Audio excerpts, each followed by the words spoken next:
Hi, everybody, and welcome to another episode of the Critical Podcast. My name is Jimmy Good, and I am but one of your hosts. And joining me, as always, is my go-to podcast compadre, Mr. Joe Lever. Joe, how's it going, pal?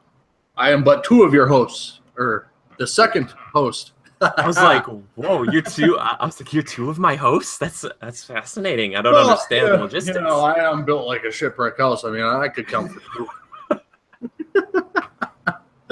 What's going on, Jimmy? How's your evening going? You ready to knock this podcast out, give the people what they want, what they demand? Yes, I am definitely ready to give the people what they want. You what jazzed? They demand. You jazzed? I'm jazzed. Let's go. Anyway, you just got to get me there, and I'm ready to go. Anyway, thank you to all of our Legionnaires who are joining us as per usual, and to anybody else who's joining us for the first time. If you're unfamiliar with the work here we do at Critical Reviews, we're talking TV shows, movies, video games, all the things we love so very, very much.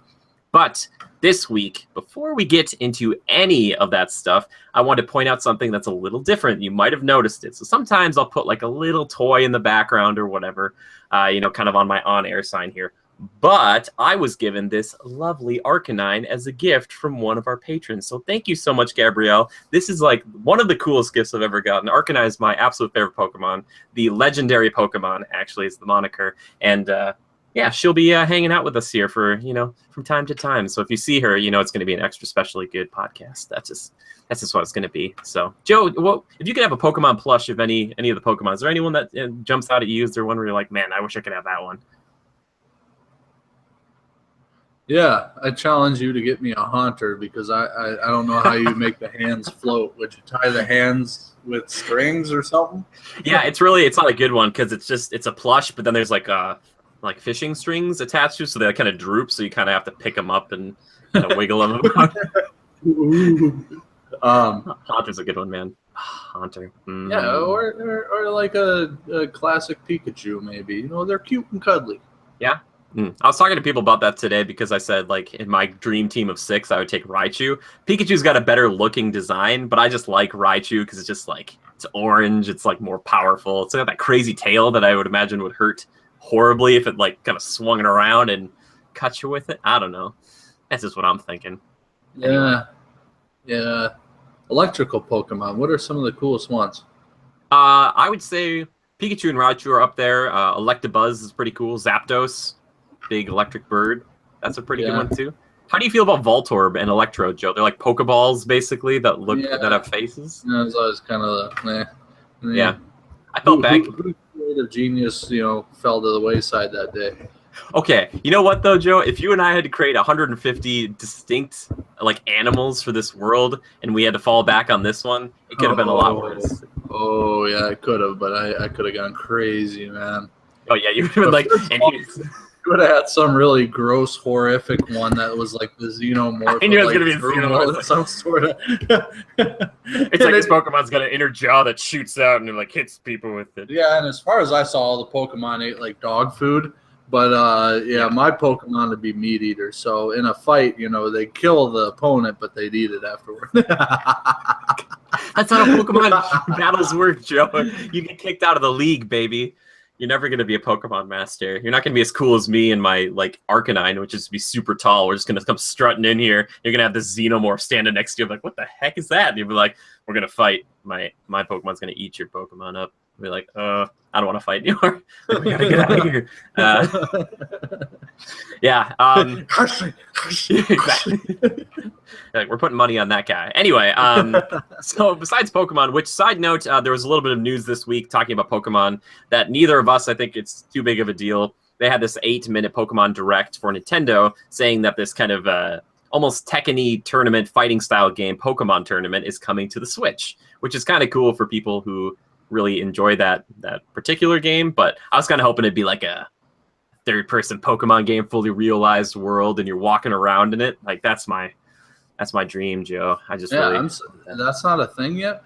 No, and I was always thinking like if it was that game, and then when you got into an actual battle, then you could just switch to the perspective, like a third person of the Pokemon itself, and then you battle like in the shows. Because in all the games, a lot of it's just like if our Pokemon were just standing in a line and just shooting moves at each other, it doesn't really make a lot of sense. It's not very dynamic. Like with the Yeah. show, they're dodging and they're blocking and they're parrying, they're flanking, doing all this stuff. Well, they do none of that really. With the technology nowadays, you would think that that game would have been made already or is in the works. Because I mean, Pokemon was successful, still is, and then they had the Pokemon Go app, and you know, they could keep it going. They could come out with something like that, a little bit more live action, role playing game. Yeah, and they kind of have done some stuff like that in the past, just not to the extent to what I'm referring to. The creators have always said one of the biggest things that they wanted with Pokemon is that it was supposed to kind of be with you at all times, and that's where being on a portable system like some of the old Game Boys, like the 3DS and stuff, that's why they will always have their main Pokemon games be on a portable platform. Yeah. However, Switch kind of is like the marriage between like a regular console at home and a portable thing. So I keep blurs thinking, the line between them, right? Yeah, exactly. But it would be cool, like you're saying, instead of where you're looking at your Pokemon from the back of its head, you're seeing the opponent one over there, and they do moves, and you'll just see like a little move, and it'll do something. It would be a lot cooler if you actually like took the role of that Pokemon, and it was almost like Mortal Kombat style, only more mobile. It wasn't just side screen. Yeah, exactly. Mm-hmm. But something of that nature could be cool. That'd be a lot of fun. It'd probably get me back in the Pokemon. Oh, dude, it'd be so cool. And like you're like dodging around with Charmeleon and like shooting like Ember or Flamethrower and like running up and slashing something. Oh my gosh, it'd be really cool, wouldn't it? It'd be really cool. That's what I hope for. Nintendo, if you want me to buy a Switch, that's the fastest way to do it. Or just announce Pokemon Snap 2, which is the best on-rail shooter I've ever played. I just want to take some pictures of Pokemon. Is that so hard? Please. It's not that hard. Anyway, that's my Pokemon plush, Jimmy. What? Oh yeah. What would be one of the best ones to get? Yours is a pretty good one. Oh, I love Arcanine. Arcanine's it's part dog, part tiger. What else do you need in life? I kind of liked Ninetales. Yeah, I remember when we talked about this a while ago. You also liked, I think, Dragonair and maybe Jolteon were both on that list. Yeah. I don't know, but I'm not sure if they make every Charmeleon's good. I wouldn't think Arcanine would be a plush that they would make, but if they make Arcanine, then I'm kind of thinking. Oh, trust me, they're all out there, I'm sure. My dream team, Joe. I could have it just sitting around, and I would just be like, I love you all. Yeah, Arcanine would be my Pokemon, Joe, like Ash's Pikachu. It wouldn't be in the Pokeball at all. It would always be like standing by my side. So it'd be like the last Pokemon I call in. I'd be like, Arcanine, let's go, and then it would just go flying out there, just destroy. Yeah. Good. I love her so much. Anyway, yeah. But yeah, Joe, you keep thinking on that. And if any time during the podcast you think of what that Pokemon would be, feel free to blurt it out. I mean, if it's in the middle of our Wonder Woman review, if you're just like, you just blurt it out. Just be like, Gyarados. Yeah, which would be pretty good. That's a good plush right there, too. Anyway, Joe, before we get into Wonder Woman, talking about all of that great stuff, kind of wanted to talk a little bit about The Mummy coming up. We're going to discuss this more next week, but I kind of wanted to talk about cinematic universes, or kind of the tapestries they attempt to weave. And I was reading this interesting article over on Polygon about how Kevin Feige kind of went about making the Marvel Cinematic Universe, and I thought it was really, really interesting, because there was an interview that Feige had with NBC, and they were talking to him, they're asking about it, and this is what he had to say about like kind of the standalone films versus the cinematic universe as a whole. He said, I think if one doesn't do as well as the other, because they're essentially standalone movies, they'll still be okay. But I certainly feel a little bit of what New Line people must have felt back in the day, going, all right, we've got 3 Lord of the Rings movies. What if the first one doesn't work? So that's kind of the concern going in with The Mummy. Like Joe and I were discussing before we started talking here tonight.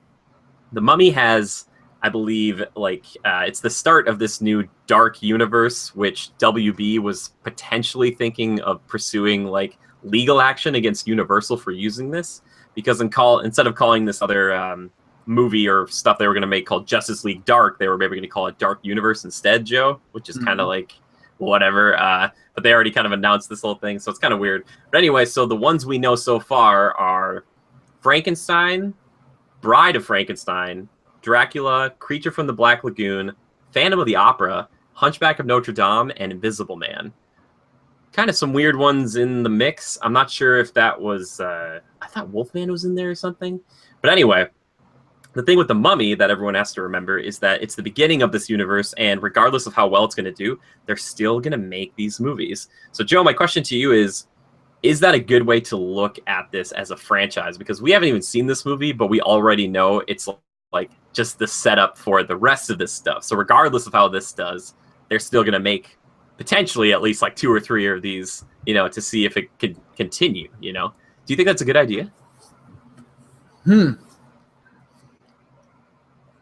Yeah, the interesting part to me is, it's not like a superhero franchise, where you can easily intertwine because there's so much go back up to it, and the comics are the base, right? You know that these characters have interacted before, whereas this new dark universe, Mummy, and all those. I mean, yeah, they've met before in like Halloween Tales or Halloween gimmicks or whatever, but I'm curious to see how they tie them together and make a universe per se. But is it a good idea? Yeah, I think it'll be something that obviously this is kind of a blend between horror, fantasy, action, right? Yeah. Thriller kind of. It's kind of a blur of a lot of genres, and for me personally, I think that's going to feed my hunger for something horrific. Because let's face it, today's horror movies are kind of formulaic and can be hit or miss. But something like this has so many different aspects to it. I think it can be successful no matter what. Successful enough to continue and make another one, or another one similar with a different character. I don't think it's a bad gamble. I mean, obviously, the casting, Tom Cruise. I just don't see how it can do poorly. Well, right now it's projected to be 35 million for its opening weekend, which those numbers could be off. I'm not sure, but that would be pretty horrible. Like that would be really, really bad if that was its opening weekend. Yeah. I think a lot of it has to do with the fact that Tom Cruise is definitely a big movie star and people go to see him. I just don't know if it's because we're all so into other types of, like you're talking about superhero films. There's so many of those coming out right now that it's like hard for a regular old action movie to stand out and be bigger and better, unless you're like the Fast and the Furious, which at this point I would argue those movies are basically superhero films because those people, let's face it, they're not humans. They're super people. They do things that don't make sense and live. But I wonder if that's it, and that's where the trepidation comes from. And from, it's weird because they're kind of throwing away their old whatever Mummy fan base they did have from like Mummy Returns and all that, because that was kind of more like a corny kind of action adventure thing. And this is kind of more of like just an action with the horror genre and trying to kind of be superhero-esque. I'm not sure. I think people are just not sure. Yeah, there is a blur of that in there, isn't there? A little swirl, so to speak. I gotta feel like there's some attraction there, and there's a little bit of mystery too, because you're not sure what the effects on Tom Cruise are. You kind of get the vibe from the trailers that he's somehow affected by her, the mummy, and that he's got some sort of almost infection, his own little set of powers due to it. You see he comes back from death in the trailer. I mean, he's on a morgue table, right? So their trailers have been well done. I feel like they show off the mummy quite a bit, which is a little unfortunate, but there's still plenty of mystery there to entice people. At the same time, it's not like I'm necessarily chomping at the bit to see it. But because the old Mummy movies, they were okay, right? They were enjoyable enough. You liked some of the Egyptian, I don't want to say historical because it's not really fact. It's fact. It's all fact. They checked it out and they're like, all right. But you kind of dig that whole Egyptian vibe, right? It goes back to like in 6th grade when you're learning about history of Egypt, and you just thought it was so cool, the art, the designs, and all that stuff, the architecture. there's something attractive about it. Regardless, Egypt in a movie, I'm interested, right? So this just blurs a bunch of other genres in there to kind of amp it up even more so. And I don't know. We'll see how it does. I don't know what else I can say about it. After the movie comes out, I think we'll be able to speak a little more accurately on how we anticipate this whole universe developing. Sure. As of right now, you have no. I mean, there's probably going to be some Easter eggs or like a scene where something causes action to the side that is basically a nod or an Easter egg towards something else or another character. So I'm interested to see how they do that. I think that's the main thing. I want to know how they're going to approach that, how they're going to create those ties. Because something of this nature, kind of a monster movie, it might be a little hard to do. I don't know. Yeah, I think it's going to be an uphill battle. I think the through line is really going to be Russell Crowe's character, Dr. Jekyll and Mr. Hyde, because he's going to be like the leader. He's going to be the Nick Fury. He's the leader of this kind of paranormal division that's checking everything out. I think the struggle is going to come in the form, Joe, of having from the monsters that I brought up here, if this is truly the list. Run through them again. Let me see if I can find them again. They are... Okay. This is what it says. Frankenstein, Bride of Frankenstein, which Bride of Frankenstein's the next one. That's in 2019.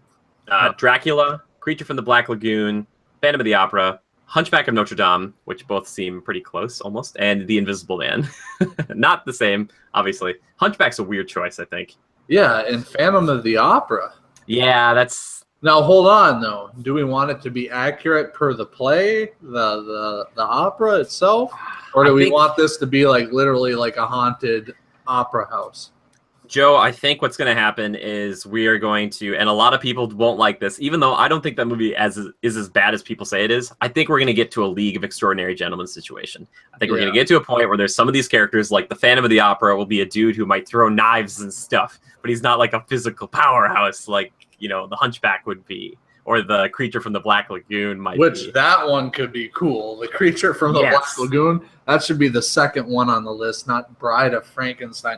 Quite frankly, the Frankenstein one scares me just a little bit, but I think and I think you're absolutely right that we're going to end up with kind of a League of Extraordinary Gentlemen kind of feel. And like you're saying, Russell Crowe's character is Dr. Jekyll. Yep, and Mr. Hyde. So I think there's like one trailer where he takes Tom Cruise and like throws him across the room, and I was like, oh, okay, there's like the the through line maybe. Like I don't know. I mean, this could be cool. I just hope it isn't the League of Extraordinary Gentlemen. I hope it's more than that, or a little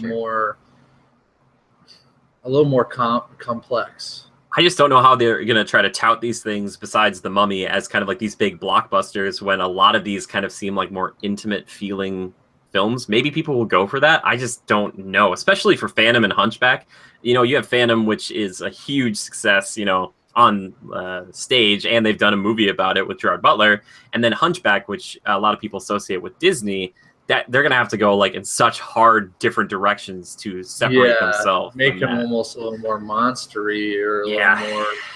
Oh, geez. But so that one's a little weird. Phantom of the Opera, I think, I'm almost interested to hear you say that's one of the characters, because it kind of sparks an idea in my mind. It's like, okay, so Phantom of the Opera has been this historically profound play for such a long time. There's been a movie, etc. There's been little renditions of it. But imagine if you took that and you twisted it into something totally different. Phantom of the Opera was made into something bigger, more scary. Maybe not just a man with a scar on his face. You know what I mean? Like an actual phantom. Like an actual some sort of phantom. Yeah, that'd be cool. Literally. I think that could be really cool.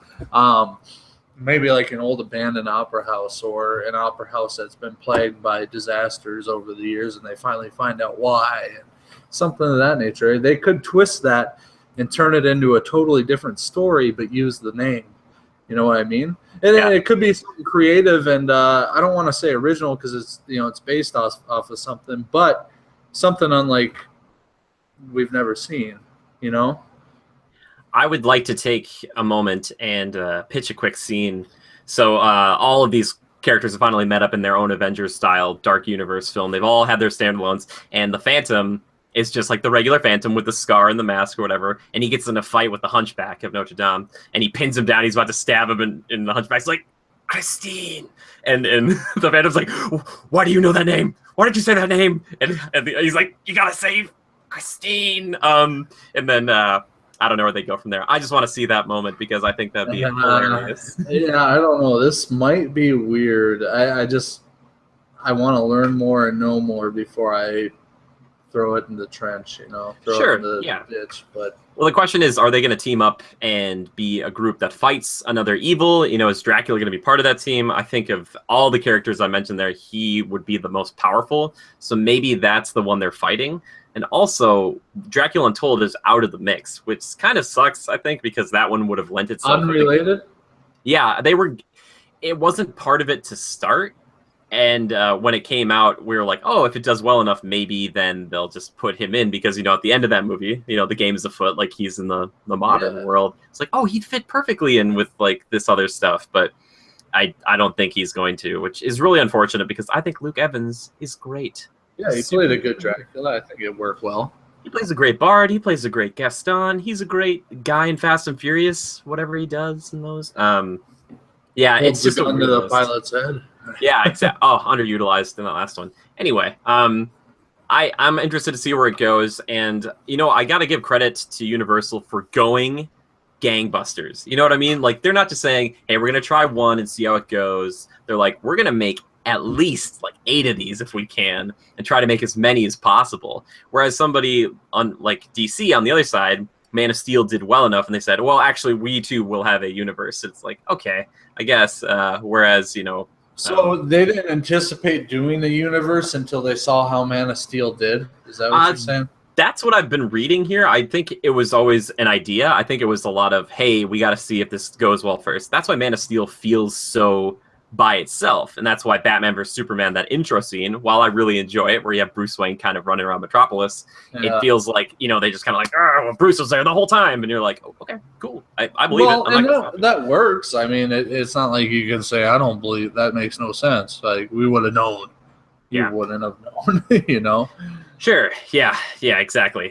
So I get it. It's a big risk for all these things. And I'll look at, you know, Marvel. We only got to where we got to today because of the successes of Iron Man, Thor, and Captain America, you know, more or less. And then I guess there's Incredible Hulk. But that first year with Iron Man and Hulk, it was like, well, Iron Man was like Robert Downey Jr. People were like, whoa, this is different. Like, this is a superhero who has a secret identity. And at the end of the movie, he's like, yeah, I'm Iron Man. And it's just like, whoa, wait, what? Like, this is different than anything we've had recently, you know? And that got people excited, and there's a new kind of jerk superhero.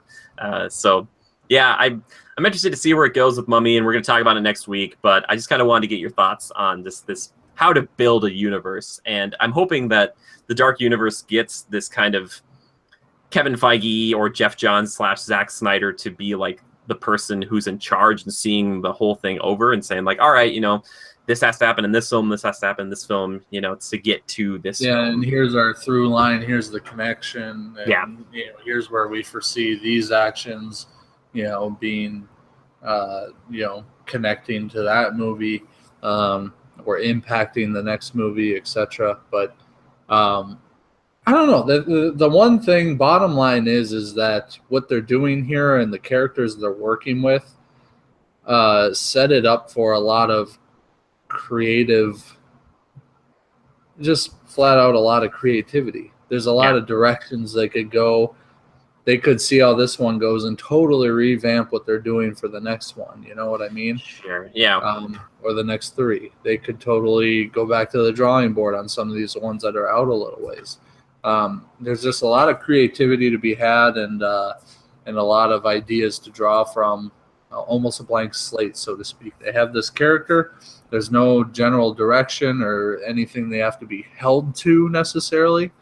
They just have to base off that character and mold a story.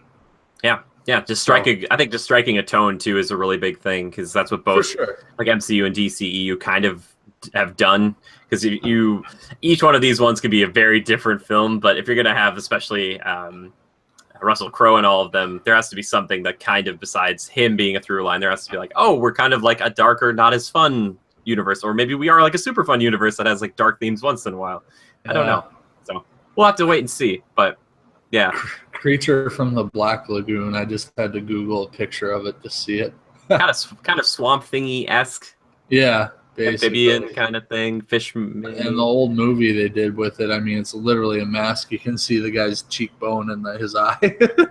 No, man, that's what they did the best what they could. I still hope they do Wolfman, which, by the way, the Benicio del Toro one is not that bad.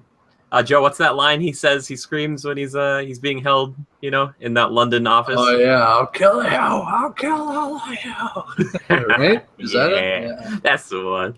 Yeah, I love and that he one. does go nuts. I mean, They're screaming. Oh yeah, that movie will probably be a bit of a cult classic. I love it just because Anthony Hopkins, spoiler alert for Wolfman, but there's this one moment, I was seeing it with my cousins in the theaters, and we always would love to joke about this line, but Benicio del Toro, he says to Anthony Hopkins, like, you killed my mother, and Anthony Hopkins, with complete apathy, says, I suppose I did. Just like, he's like, well, I guess it just happened one time, and just Anthony Hopkins delivering that line is just like perft. He's just like, I suppose I did. I don't know what to tell you. Like, I turn to Wolfman sometimes. Part of me, that movie, for some reason, they don't do a good job of leading into it, I feel. There's something about it that feels like very disconnected and like you're just kind of thrown in to it and you're out in the countryside, whatever, doing whatever. Sure. It's weird. It's odd. Sure. But like the tone. But pretty well done. Yeah. I like it. I like the behind the scenes of like how to make him run really fast. They had him like on some carpet, like running through the woods, so it made him look like the Wolfman just going flying through the woods, like bipedal. I'm like, oh my God. That's interesting. So they're pulling a carpet with a 4-wheeler or something or whatever on a cable, and he's running on the carpet. Yep. So the carpet's moving on the surface, and he's running on the carpet for traction, so that way he can. So it has the illusion that he's moving like double or triple speed. Yeah, well done, but it's a good practical effect. Like, for some reason, I want to go try that out in the yard, Oh, yeah, that would be really... I'm sure they had a lot of safety rigging and stuff just in case it went poorly, but that's a practical effect I love because nowadays they'd be like, just put a CGI thing in the back, just have it run through the woods. It's like, nope, we're going to get some dude in a costume go run in the woods. I'm like, more of that, please. More people running in the woods. That'd be great. Anyway, Joe, speaking about these big kind of extended universes that we love so much, it's time to get into it. It's time to start talking about Wonder Woman. Now, for anyone who might be new here, or for our returners, fear not. We're going to talk about Wonder Woman. We're going to do a review of it right now and kind of talk about the story and everything. But we're going to do spoiler-free. And then, when Joe says the word, I'm going to flip this spoiler switch over here. You can't see it's invisible. It's very, very powerful. It kind of floats around me. And whenever I need to turn it on, I can turn it on. I flip it down. I'll do it later. Anyway. But Joe, guess what, Jimmy? What? I've got the spoiler switch this time. Oh, you're right. Actually, it's not here. I cut the power to yours. Oh, come on! It's not working, Joe. Come on now. You're killing me. I thought you said it wasn't here for a second. I barely saw it. I thought it was gone, and then I was like, oh man, there it is. I'm just saying it because I don't have the patience. I got to flip that switch pretty quick here. So we're just gonna talk about it a little bit first. But Joe, give us a brief plot synopsis. No, you always do this to me. I am the worst at plot synopsises without spoilers. I can't do it. Go ahead. Give us the rundown, Jimmy, because you are so good at it. You even did a review on the Critical Reviews channel. I gotta get timestamps. I should be writing this stuff. I've always told myself I'm gonna start a timer at the beginning of these, and then I'm gonna look at it and say, "Oh, Jimmy, at like whatever time, whatever minute, you go back, and then you can." I don't do it though. I always forget. All right, I did a review. Check it out if you want to. It's been linked somewhere. Please look into it if you want to see it spoiler free. Okay, so Themyscira, magical island out in the Atlantic Ocean, most likely, or somewhere around Europe. Close enough. There is a young woman named Diana who is apparently a different type of individual on this island. This island is inhabited by Amazonians, these female gladiators, these warriors, these very powerful powerful people. No men on the island whatsoever, and no children. And they're all really, really, actually, like thousands of years old, even though they don't look it. They kind of have eternal youth, more or less, or they age super duper slowly. Anyway, Diana is apparently, supposedly, the daughter of the queen, and she was crafted and made out of clay and brought to life by Zeus. And yes, I'm talking about Zeus, like one of the gods. It's like Hercules, think Hercules. Anyway, after years and years and years of training and stuff like this, even though Diana's mom, the queen, didn't want her to, Diana's aunt, Antiope, is the one who trained her in all the arts and the war, and like just being a battle-hardened Amazonian. And one day, a man named Steve Trevor crashes a plane, and he's coming in from during World War I. He's trying to escape the Germans in World War I. He washes up on the beaches. Germans show up. The Amazonians fight the Germans because the Germans see a bunch of women and apparently open fire on them because that's what you do. And then I think the Amazonians, they shot first, pretty sure. I think the Germans scream fire and then they scream fire. I don't remember because then they all fire arrows and shoot guns. And anyway, somebody shot something. But then eventually Diana says, after they kind of stop all these guys, that we need to go save the world because, I can't just sit here while I know people are in pain and mankind needs help. Because Steve tells them all about the war. Yeah, Steve tells them all about the war to end all wars, which was World War I at the time. At the time. Yeah, they didn't know. But then she ends up going off with Steve Trevor to go and stop this war, which she thinks is being caused by another factor, supernatural, or I should say another godly type of factor. So, yeah, she goes out and then she has adventures with him and learns about the world. So, yeah. There you go. But before we talk about the spoilers, Joe, did you like this movie at all? Is there anything that you enjoyed about this film? Are you shitting me, man? God. Oh, we've already had all the conversations on it. We're just rehashing it again, but well worth it. Yep. I liked it so much. This is my iPhone background. I mean, that's how much I liked it. And I don't even mind showing that in public. You know what I mean? I don't even mind. I'm like, whatever, man. It may be some, girl superhero, but whatever. It was amazing. And I challenge you to tell me otherwise. She's just some superhero. You don't have to preface that it's a girl or a woman, which is actually part of her moniker. Anyway, keep going. Yeah. Well, anywho, that speaks for itself right there. Let's just say this. It has been a long time since I've walked out of a movie and felt that buzz or that jazz of, man, and still thinking about it as I drive off, Yeah, it was hard to forget about. It was an unforgettable movie. It really was. And probably the best I've seen this year thus far, for sure. For sure. Even, what did we have last year? Civil War? Wait. Civil War this time last year, right? I think so, yeah. Yeah, so that's probably the only movie that's rivaled this. And I will be honest, people, I like this movie more. I'm dead serious. Cool. So, there. Granted, it's not without its flaws, but what movie is? So there's some things, but yeah, technical aspects here and there, just minor ones. But yeah, maybe a little bit of the story is a little odd. You don't quite know how to take it in, but it makes sense and it's still well done. But yeah. Basically, what we're trying to tell you, if you've watched up to this point and you haven't seen it and you do care about the spoilers and stuff, go see it. Go see this if you like superhero movies. Go see this if you like female-led movies. Go see this if you don't like either of those things, because guess what? It is a good movie, and you should support it. Good enough to it. Change your mind if you don't like it. Yes, please, just go see it. Please, please, please. But Joe, I feel like we've already told people we love it. The reasons why, there are many, but yeah, I feel like you should probably flip that spoiler switch. You gotta flip it. No, man, I'm not ready. Oh, never mind. Well, hold on. No. Oh my gosh. Okay, so at the very end, okay. So at the very end, let's get right into it. Gal Gadot is so much better in this film than I thought she was going to be. I thought she was going to be horrible. I'm so sorry. And a lot of people were like, maybe, what, Jimmy didn't really sound...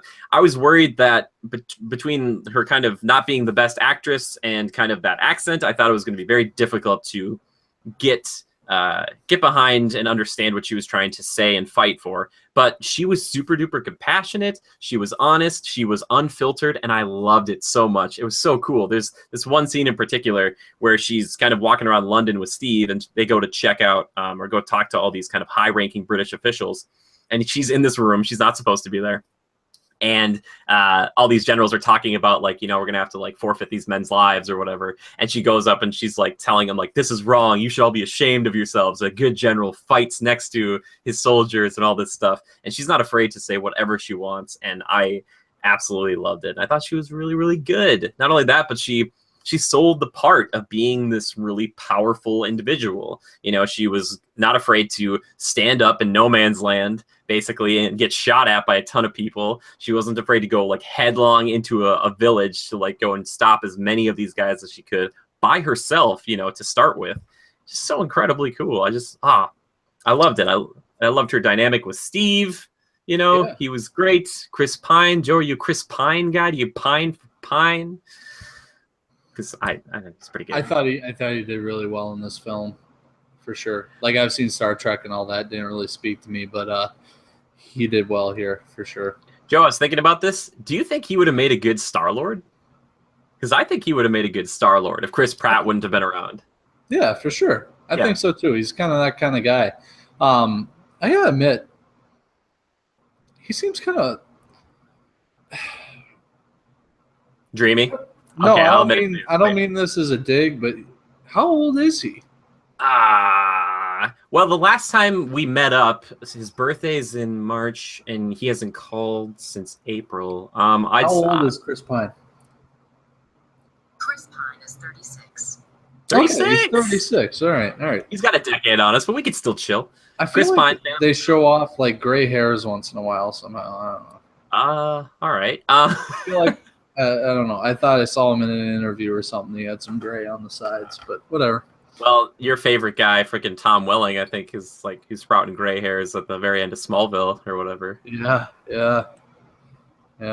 Anyway, I'm gonna keep talking about all the things I love about this film. Joe, cut me off when you want to. No, you go for it. The action, okay. The action's pretty good, and they kind of use a little too much slow-mo, and some of the edits to me. And I think a lot of that comes from me editing a lot of videos now. It's sometimes hard for me because I'm like, I always see like when they show like 2 frames of something or they show something really quick and they jump around a room as it kind of being difficult to appreciate. But it was kind of reminiscent of Batman. There's one specific takedown scene where like Batman and Batman vs. Superman, the best scene in that whole movie, where Wonder Woman kind of jumps into this building and like takes out 6 dudes like super duper fast. Mm-hmm. That's really cool still. And seeing her fight regular soldiers was fun. I didn't really enjoy watching her fight the main villain as much because it was a lot of just like CG. It's just all CG for the most part, which is kind of unfortunate. It's just like a lot of fire and stuff and throwing in like metal and all these things. But yeah, Joe, how did you feel about Ares as a villain? Did you like Ares? I didn't think that would ever come to pass. I thought that was a bunch of I thought she would be proved wrong. Like there's no such thing, and like she would have to be brought to reality, sort of a deal. Wonder Woman's gonna be brought to reality. She's like made from like the gods. And she's I know, but you don't know that until the end. I mean, they kind of hint at it, you know, when she leaves the island, but you don't really realize it until towards the end when you realize. Biggest spoiler of them all, she's the son of or daughter of Zeus. Yeah. Yeah. So basically, Ares, who is the villain, is her half brother. Yeah, more or less. More or less. So, yeah. So now we know what the deal is on Wonder Woman. I never really realized that she was basically a Greek god. They changed that. It's like a mix of some of the new 52 stuff. It has changed. In the past, Joe, like literally I've seen the comic panels. She was made out of clay and then sprung to life, like Pinocchio style. Like she was made, like someone made her out of clay and then she's like, I'm a little girl. And you're like, okay. Seems kind of strange. But yeah, I thought Ares was fine. There was some of that, like I talked about the CG stuff being a little too much, and I think a lot of that was Ares. I would have loved to have seen him actually just fight straight up, like hand to hand. You know, it wouldn't have been as cool and epic, maybe, but I would have loved to see him pull out a sword and stuff and try to fight her. You know, closer. They have a few moments where they could have gotten to that, but it was like, I'd rather just sit back and Magneto stuff at you. And it's like, it's fine, you know. Yeah, I don't know. I was fine with it. It gets a little too blown out with CG, just a little bit, but you know, a lot of people are saying they could have almost done without the whole thing altogether, or it could have just been more of a he's there, he talks, and he leaves or something, like he's still out there. She didn't necessarily have to defeat him, but you know, these superhero movies seem to strive for, they always have to have that epic moments, battle scene type of deal, where to me, the best part was when she was in the trenches and she takes off the frickin' fur robe and just head on towards the enemy side through a frickin' field. That was probably the absolute best part in the entire movie and had much more gravity and emotion behind it than the Ares fight. The Ares fight was just done up a little too whoa, you know, it was almost like oh my God, what's his name from Batman vs Superman? Doomsday. It was almost like Doomsday Part 2. You know what I mean? It just flashes on the screen for like a half second. People are like, did it say Doomsday Part 2? I mean, that's kind of what it was like, you know, and but that's good. It was still well done. I enjoyed it. It was kind of a visual, very impactful visual sequence. And I must say this. This is one of those movies, and I don't say this often, but seeing it in 3D, I actually think was more enjoyable than 2D. Jimmy and I talk about this a lot. Sometimes 3D can really just be a gimmick and almost, you know, you lose some of the detail of a film. But in this one, I feel like they did it very well. The only time it bugs me is when they do like a panning sequence from one side of the scene to the other, like total 180 degrees quickly. You lose everything in between and kind of a bit of a blur. Your eyes can't quite keep up.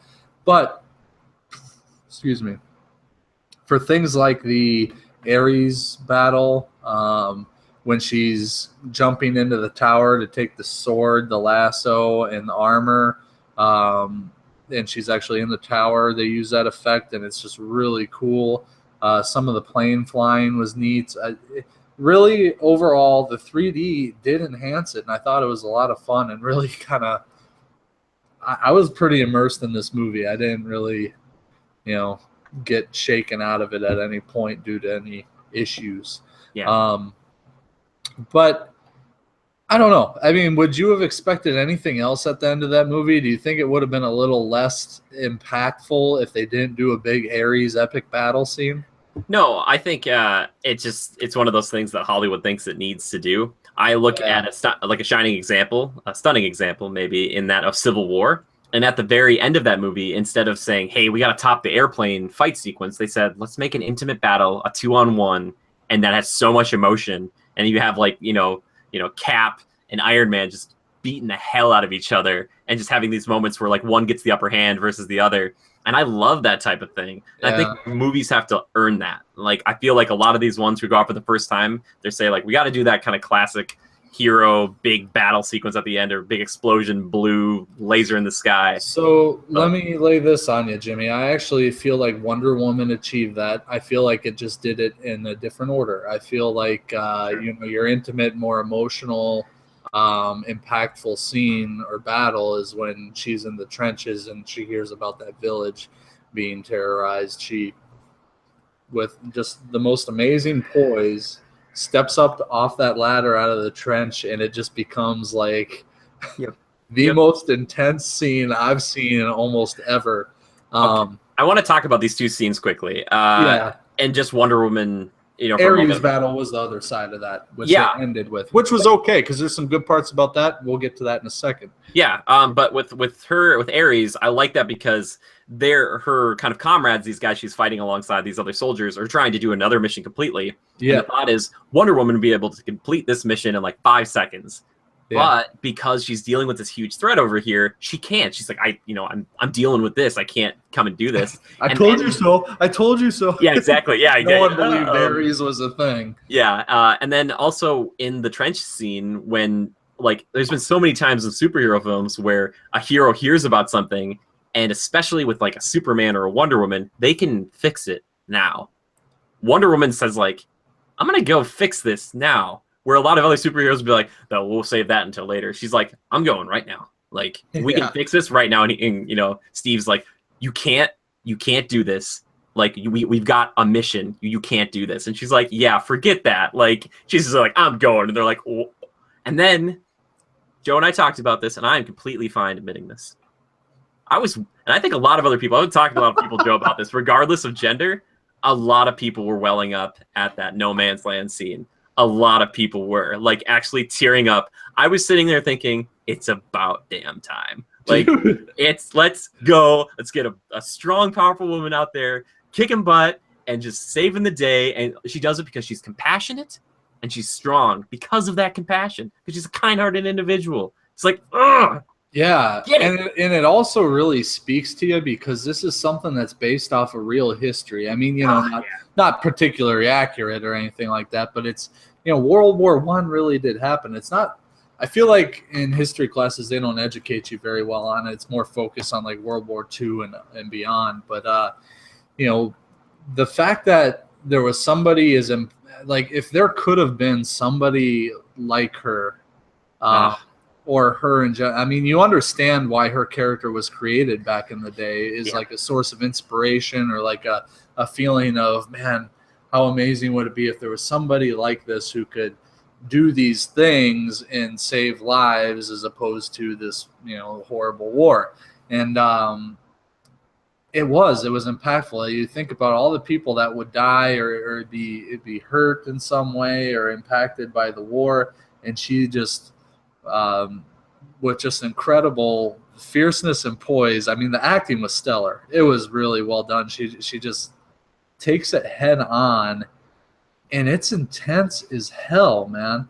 I was like, it was one of those scenes where you kind of like get goosebumps. Oh yeah, it really was. And you just thought, man, if there were things like that in this world, it would just be amazing, you know, in the lives it would impact in a good way and that sort of a thing. And some people say, well, you know, that's why we have our armed forces, those people.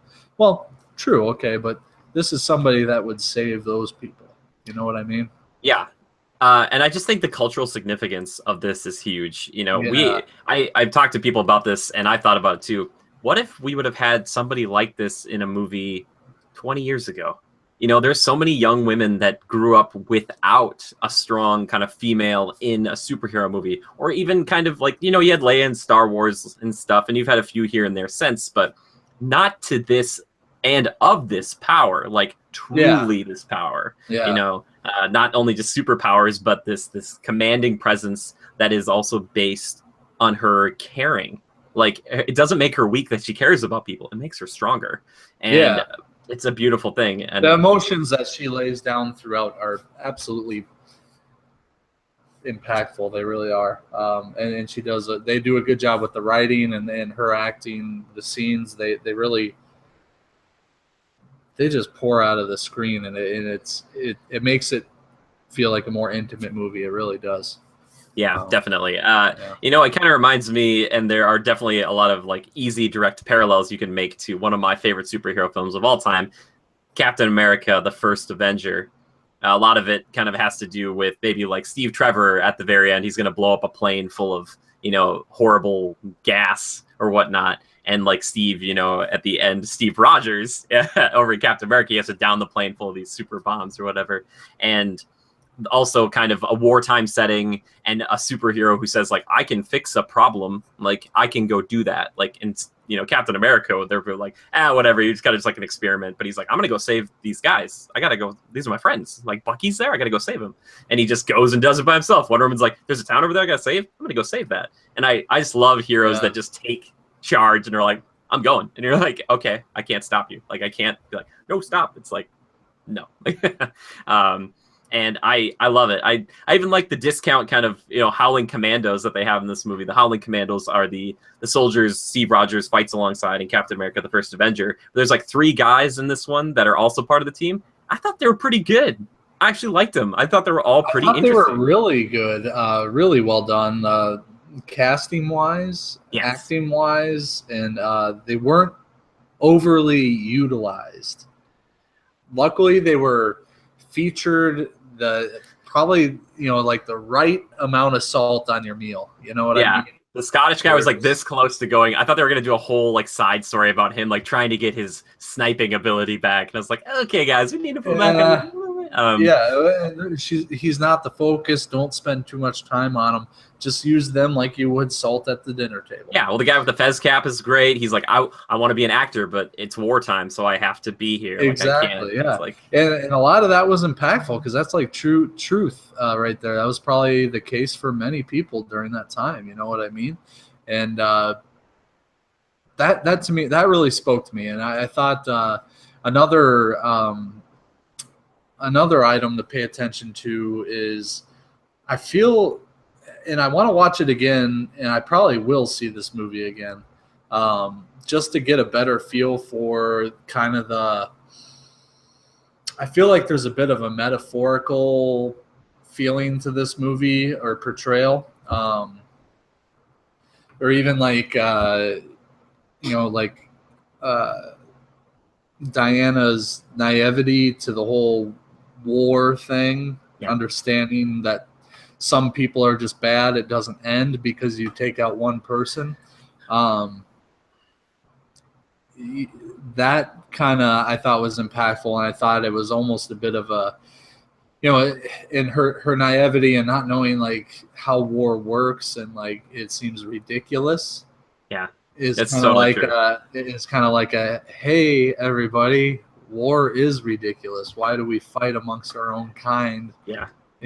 Regardless of who's who or what's what, or if you're this color, that color, whatever, it just seems she portrays that feeling of what? Yeah, you gotta be kidding me. That's ridiculous, and I think that's a little bit of a kind of like them underlying Easter egg shooting a light bulb at you like, hey, you realize how ridiculous this is? And then they're also talking about at this time they're worried about the gas. If you think about modern day, it's worried about nukes. Yeah. Why do these things exist? Why do we feel the need to have them, sort of a thing? You know what I mean? Yeah. And for some reason, the way I watched this movie, I kind of picked up on those things and started thinking about them in that way. And I'm curious to know if the movie made people think in those terms as well. I know I kind of started to, and I don't think it's necessarily blatant, but I feel if you think about it as it's going on, you start to think about those things. So that's another reason why I like the film. I feel like there's a lot more underlying bonus here than we realize. Little nods to things here and there that you don't quite pick up on unless you think about it. But I think that's another thing that's great about it is that, and I guess the point I'm getting at is that it makes you think. Yeah, it makes you think about real world problems on a global, national, whatever scale. You know what I mean? So yeah, well, there's 2 points I want to touch on that you brought up there. Kind of. So Chief is he's like the smuggler. They have the guy with the fez cap. They've got the guy from Scotland who's like their sniper, and they have this guy named Chief who's the smuggler. He's a Native American. Yep. I forget if it's when he meets Diana. He's like shaking everybody's hands, and then I think it's when he meets her. He takes his glove off and he does like that kind of warrior wrist grab with her. I think specifically, or one of them he does it with. I think it's with her. But really, I thought he hugged her. I don't think so. I think he looks at her and he's like, oh, and then he like takes his glove off because he kind of recognizes. Where'd you find this one? I think, but he does something like that. Yeah. But anyway, there's that kind of mutual like warrior respect, like right off the get go, and then later when they're sitting down, like Steve Trevor's asleep, And she's talking to him like, why would you be here? And he says, she's like, it's the best place to make money. It's the only place to make a lot of money. And like my here people, I'm free. Yeah, I'm here, I'm free, and all my people are gone. And it's like they're kind of destroyed. And she's like, who destroyed your people? And he looks over at Steve Trevor, Chris Pine. He says, his people. But he doesn't hold any animosity towards this guy. He'll fight to the death alongside this guy. But he's kind of like, you know what? There are some race problems here. Like, war has brought us together, but it doesn't erase what's happened. In my memory, I still know that that's happened. And not all people are bad, but some are. And then and that was another foreshadowing of that. Fact. Yeah, and then the teamwork, that they display together on the battlefield, like they see this kind of shield jump move back on Themyscira, or Steve does, and then they kind of recreate it with Diana, and he's like, all right, guys, hold up this metal plate, and she's gonna jump on it, we're gonna all stand up at the same time, and she's gonna jump into this tower and like blow it up. I love that. And which was so between the what was it, No Lands or whatever, No Man's Land, and Land, and then her actually getting to the village, that whole thing was like, that was just money filmmaking right there. That was amazing. It's like I have to watch it again because while I was watching it, I had like just water right here, and I was like, I don't even know what's happening. I acted like I was twirling my beard, but really I had a finger just cleaning off the tears up here because I literally have one drip down my chin and into my beard, and I was like, oh god.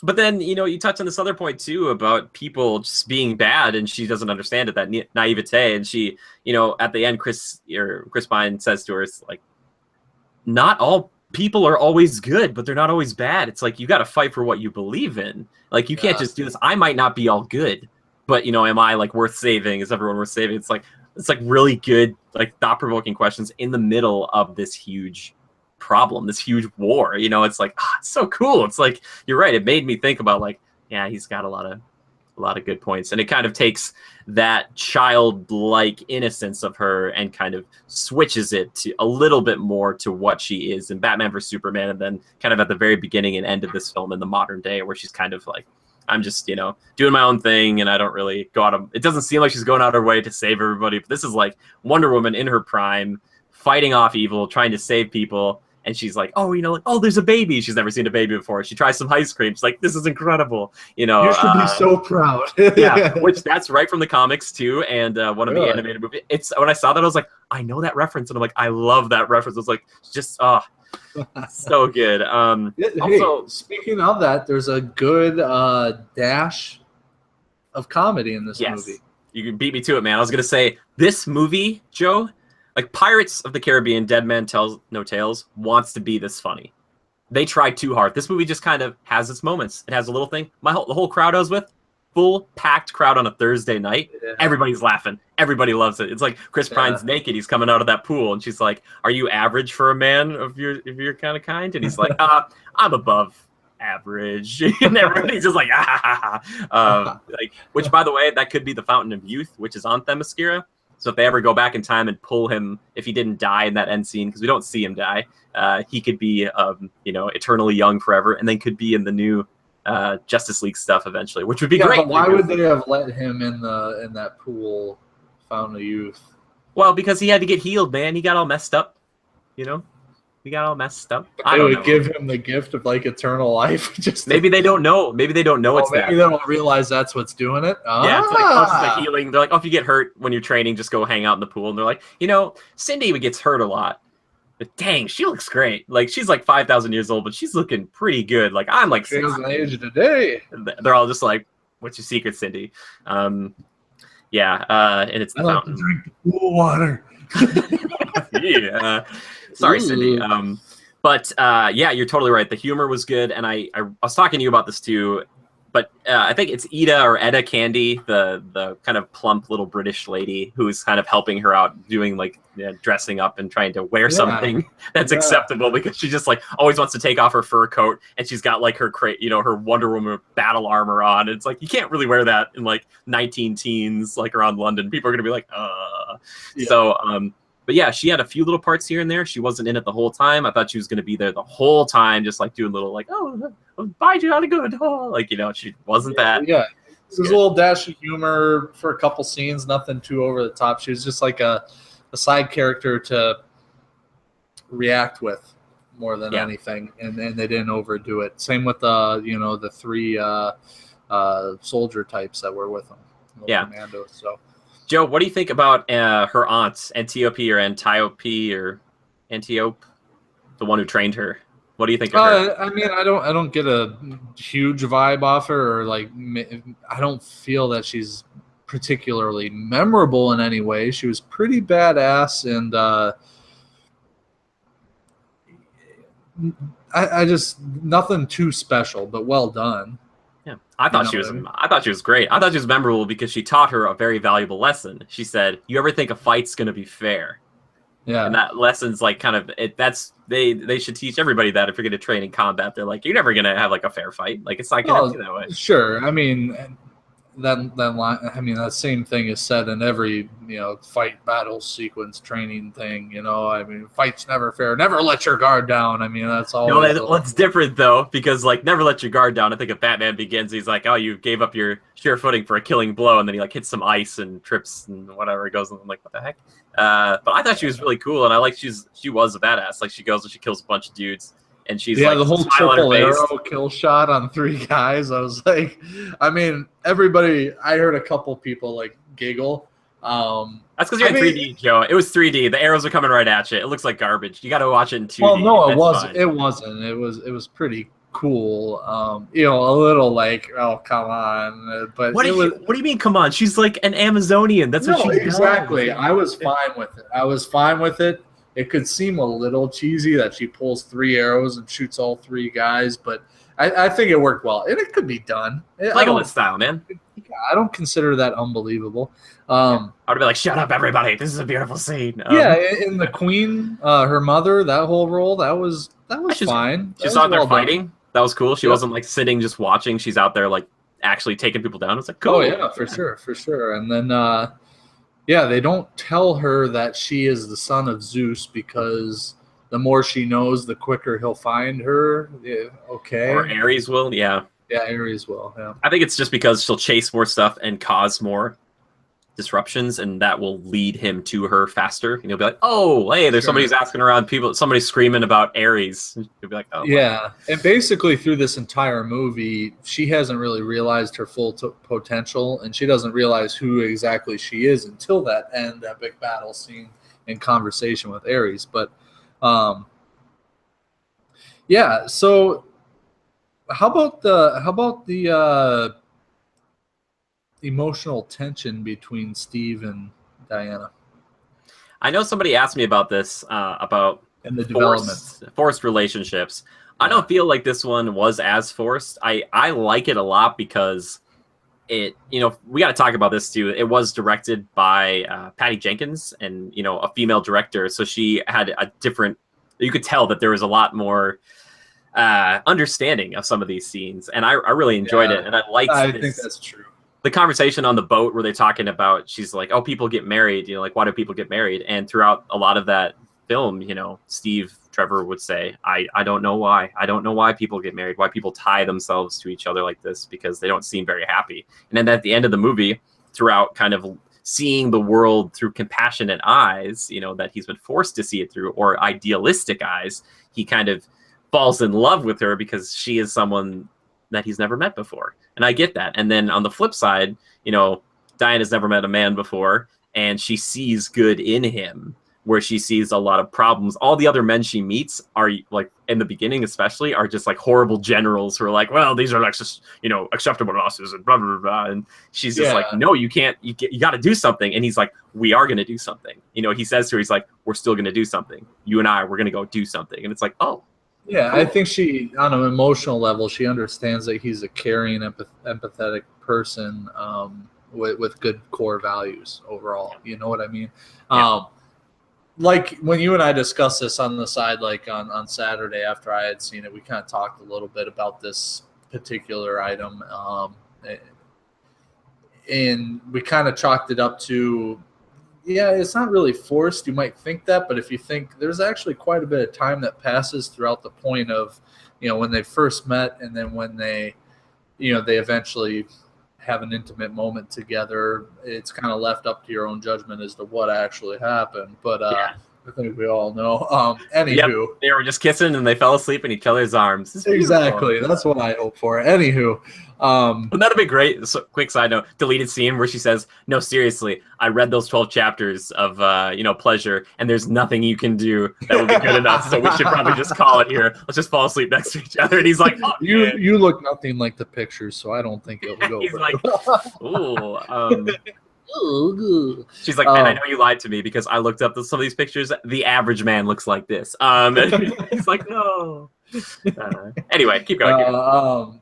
Anywho, I thought it was kind of well done, and it's all based off of her understanding him on an emotional level, that he is a good person, and I think she sees that all along. And then there's a point in the movie towards the end where he stops her from killing who she thinks is Ares, which is actually just a German general who's just a really bad guy. And when he stops her, she gets really upset. She's like, "You're just like the rest of them." After they bombed this village that she had just saved, and she's like distraught over it, and she thinks it's his fault because he stopped her, and she doesn't realize that he's seeing a bigger picture. Yeah, you know what I mean. So, yeah. But full disclaimer, she murders that guy, like whips him into this thing and stabs him through the chest. Like he's dead. Yeah, maybe a bit of overkill because she's thinking like he's Ares. But how did you feel about his like little gas bombs that he would? Okay. It was almost like smelling salts or something. Yeah, but it would like amp him up to like super strength. That's just like he crushes a gun at one point. It's a red herring, or I don't know. It's or a bait and switch, I should say. So Dr. Poison is like the other main villain of this thing, and there's this German officer, German general, and she's giving him these pills that Ares apparently kind of whispered in her ear to how to make, and she's like, "This will return you to your former strength." And so it's like, oh, maybe that's Ares because and so he like will crack these pills and then he get really super duper strong. However, that makes sense. But former strength, like it's more than that. It's not like the strength of a young man at this point. It's like the strength of like a demigod. He's bashing stuff up, but she's still, it's cool. Wonder Woman's still, even at that strength that he gets, she still just mops the floor with him. Like he's nothing. Like he does a few things and she's just like kicking him around, just like whatever, and whipping him about. But yeah, I mean, he's still no contest for her. But okay, that makes sense though. At first you're like, oh, so is Dr. Poison creates some gas that turns people into super freaks? Yeah. No, well, then you think about it. Ares, at the end, when they're having that conversation in the tower after she kills that general, Ares is there, and it's not who you would expect him to be, but it's one of the higher... The British guys. I think when I was watching the movie... He's a politician, basically, but hence, there's another metaphor. Politician's the devil. Anywho, I think Ares is different than Hades, though, Joe. We got to give Ares. yeah. Ares. Sorry. Sure. But anywho, during that conversation, where was I going with this? But yeah, it makes sense that he talks about how he can't actually make the wars happen. All he does is plant ideas in mankind's heads. Yeah. And they create the wars. They create the fighting and the death.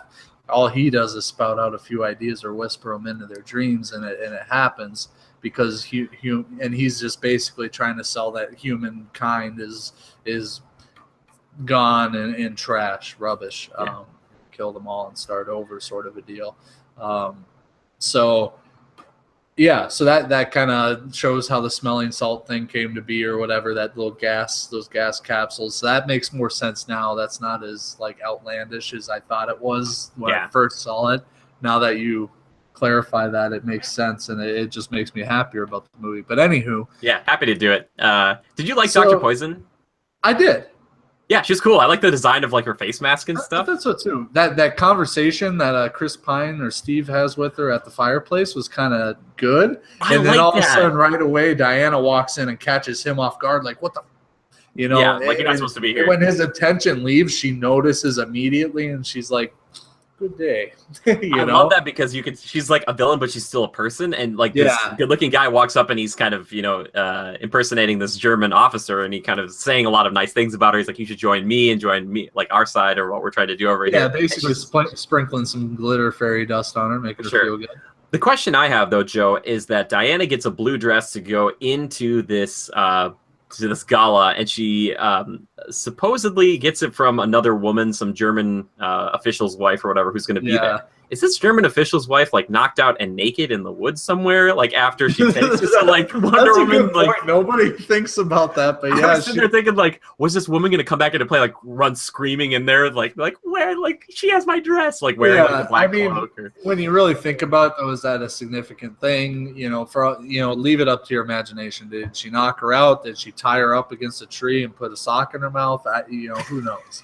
She's like, I just killed her. No, she wouldn't kill her. She just probably, you know what she probably did? She probably knocked her out, took like that black cloak and like wrapped her in it and put her back in the carriage, or the car that she was in. And she was just like, sure, something of that nature. See, your imagination can wonder and make up a perfectly good deleted story. Scene. My movie would be like 5 minutes longer. It'd be that and like the going to sleep cuddle scene where she's like, seriously though, you gotta stop. He's like, come on. Anyway. However, you know what? Going back to that, if that wasn't a cutaway scene, where it just shows them entering the room and the kissing, I almost feel like that'd be more impactful if it was just, you really could assume either or. Did they have intimate relations, or did they just? I think that's the assumption.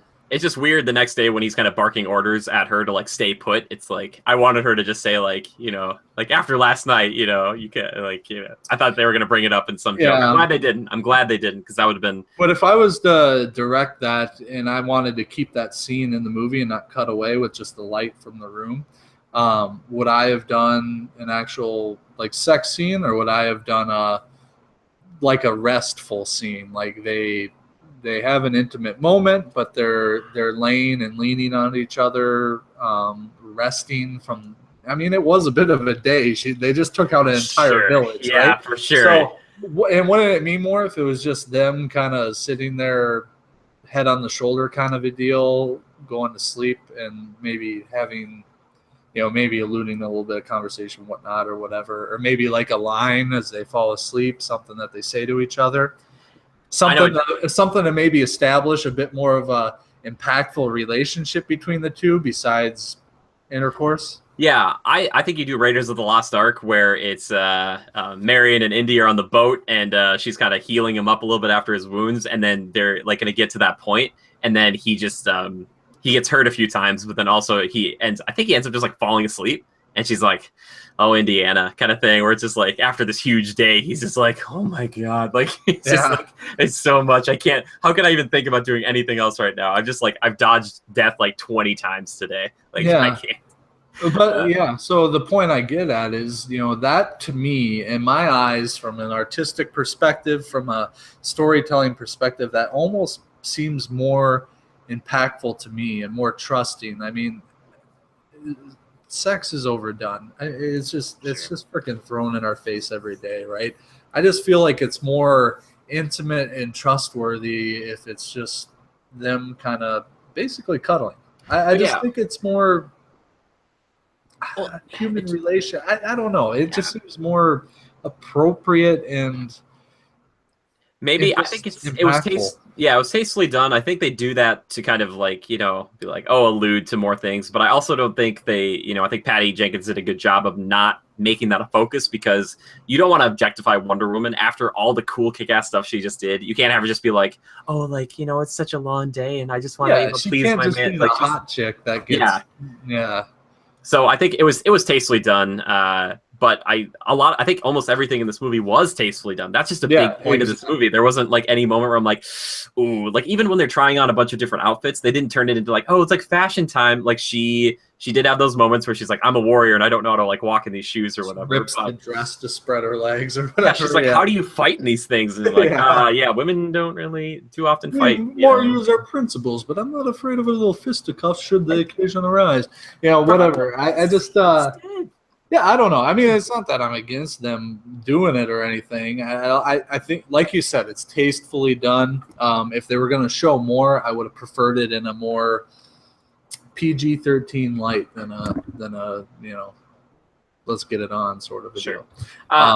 I was gonna So, say yeah. one thing I love that was really corny in this movie, kind of shifting gears pretty hard. I like when Dr. Poison and the General go and throw the gas that Dr. Poison's made into that room with a gas mask, and then shut and lock the doors because these other German generals are kind of like Yeah, are she's going like, to like the gas mask won't help them, and they don't know that, and they laugh.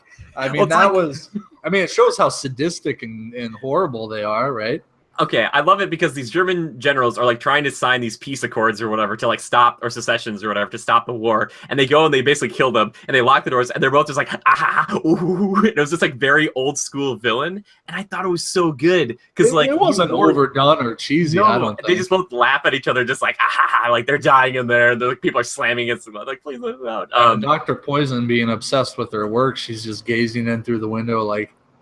She's like, it's working pretty well. I like that though. I thought there was a lot more, even though they weren't very developed. I thought that Dr. Poison, if she would have had maybe like one more scene, could have like I don't know. She would have been another. She's another amazing point of the show, a female villain. Though that was also pretty cool. Like she was just a good point for plot development. Not to mention at the end, Epic's battle scene, she was kind of a focal point as well, and that being a horrible villain who's created these horrible toxins, she's kind of offered up right in front of Wonder Woman to be killed, and Ares is tempting her to do it, but she lets her live, sort of a deal.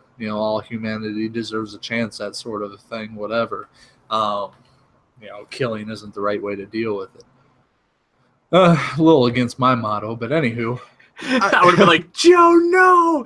Dude, Joe, you and I were so Superman and Batman in Injustice. Like, Joker's sitting there right there, and you're like, you should have killed him a long time ago. And I'm like, dude, we don't kill people. And you just run your arm through it, and I'm like, I'm much more Ares than Wonder Woman here. So, kill them all. Anywho, yeah, so I think we've covered a lot of it, Jimmy. We've dove into a lot of the good, juicy scenes, some of the characters and the relationships, and a lot of the goods out of the whole thing. To cap things off, I think it'd be good to get some of the cons or some of the things that kind of stuck with us as points that we weren't too fond of. But before that, we have one more scene to dissect. I was going to say digest, but no, dissect. You can do that too. Sure, either or. And then it might give you gas. Anywho, all the fire and whatnot. Yeah, so the end battle sequence at the airport, you have kind of two things going on, right? You have basically a new bomber plane that's loaded up with all this new gas that Dr. Poison has created for the German military, right? They're going to use that and bomb it on London. With no way to fight against it, it would kill everybody in the city, right? So that's one focal point of this whole scene. Next is Wonder Woman has just taken out the general. She doesn't understand why the war or the people, the soldiers, have not stopped doing what they're doing, being that she thinks she's killed Ares. Then all of a sudden, this politician shows up as almost a ghostly type figure. And he's in the tower with her and starts talking to her, and she realizes, you're him, you're Ares, and the whole thing comes to fruition. The whole Ares battle ensues. He kind of tells her about herself, and she learns who she really is, kind of a deal, what he's been doing, and basically it's on from that point. He realizes she won't join her. She kind of resists him, and it turns into, well, I didn't want to have to fight you, Diana, but if I must. And oh my gosh, it turns into something like when he's creating his armor, and it's almost like a Magneto-esque type of thing. Yeah. But I mean, he is a god. I'm fine with how everything worked and all that, and the way it happened. But so he's like pulling all this molten metal and creating armor basically, and then he creates this helmet and it's got the cool spikes on it, a little devilish for sure, like just battle ready kind of guy. And to put in the eye slits in his helmet, he basically it's like heated up, and he just gouges and melts 2 slots for his eyes, which I thought was a cool little moment. I really thought that was neat. And I know one of the things we were going to get to cons later, but I know, Jimmy, you had picked out that you would have preferred it was dark underneath there and red eyes. Maybe you don't prefer the actual personal human touch to Ares. It's fine. I could just tell it seemed like it was CGI, and I'm kind of familiar, not super with Ares, but I saw the first Injustice game, and that was how he was portrayed in that game. It's like he was just like a black, like red eyes, and you could maybe see a little bit. I think that's how he's portrayed in the DC universe a lot. But it's probably like a money thing. Like Lupin, the guy who I know him from Harry Potter, who's playing this character. I'm like, it was like a FaceTime thing. It's the same thing with freaking Topher Grace's Venom. They just gotta like make sure to show the face. Well, maybe that, or they actually did want to show that Ares is a person, and kind of. He's a human form. I mean, he's a god, but he's a human form, right? Just after that, I thought it was appropriate. He's not a monster. Well, kind of, and it would have been cool for him to switch to monster mode after he had given Diana that final chance to say, like, hey, like, here's Dr. Poison. Okay, so maybe totally go away from the human form and create just feel like, you know what? Imposing monster figure. Yeah. Maybe he kept that too because, I guess the RP perspective, you say, hey, if I still look like a human, then like maybe Diana won't kill me. He'll be sure, like, hey, maybe she'll see my ways and maybe there's more relation there. But I mean, he did just put on freaking intimidating armor and stuff, and then flew around and stuff. Like I wanted to see him like rush up and like actually fight. I don't remember him like swinging a sword at instead of flying. You might have wanted to see him more grounded. Oh, that'd be great. Like give me an intimate, just like more a really like a powerhouse type of deal instead of like more. He's a little telekinetic type of deal here, right? Yeah, exactly. And then he's got like lightning powers. He's got like a whole host, which is fine. It was just like, oh, what else can you do? He's like, I'm gonna kill you, and I'm like, what have you been trying to do? So a couple little gripes on that, but I think still overall it was pretty tastefully done, and it was very action packed and and especially when Steve's plane blows up and she goes, oh no, yeah. I mean, it was a feast for the senses, but yeah, like okay, so that's probably the best part of this whole thing, right?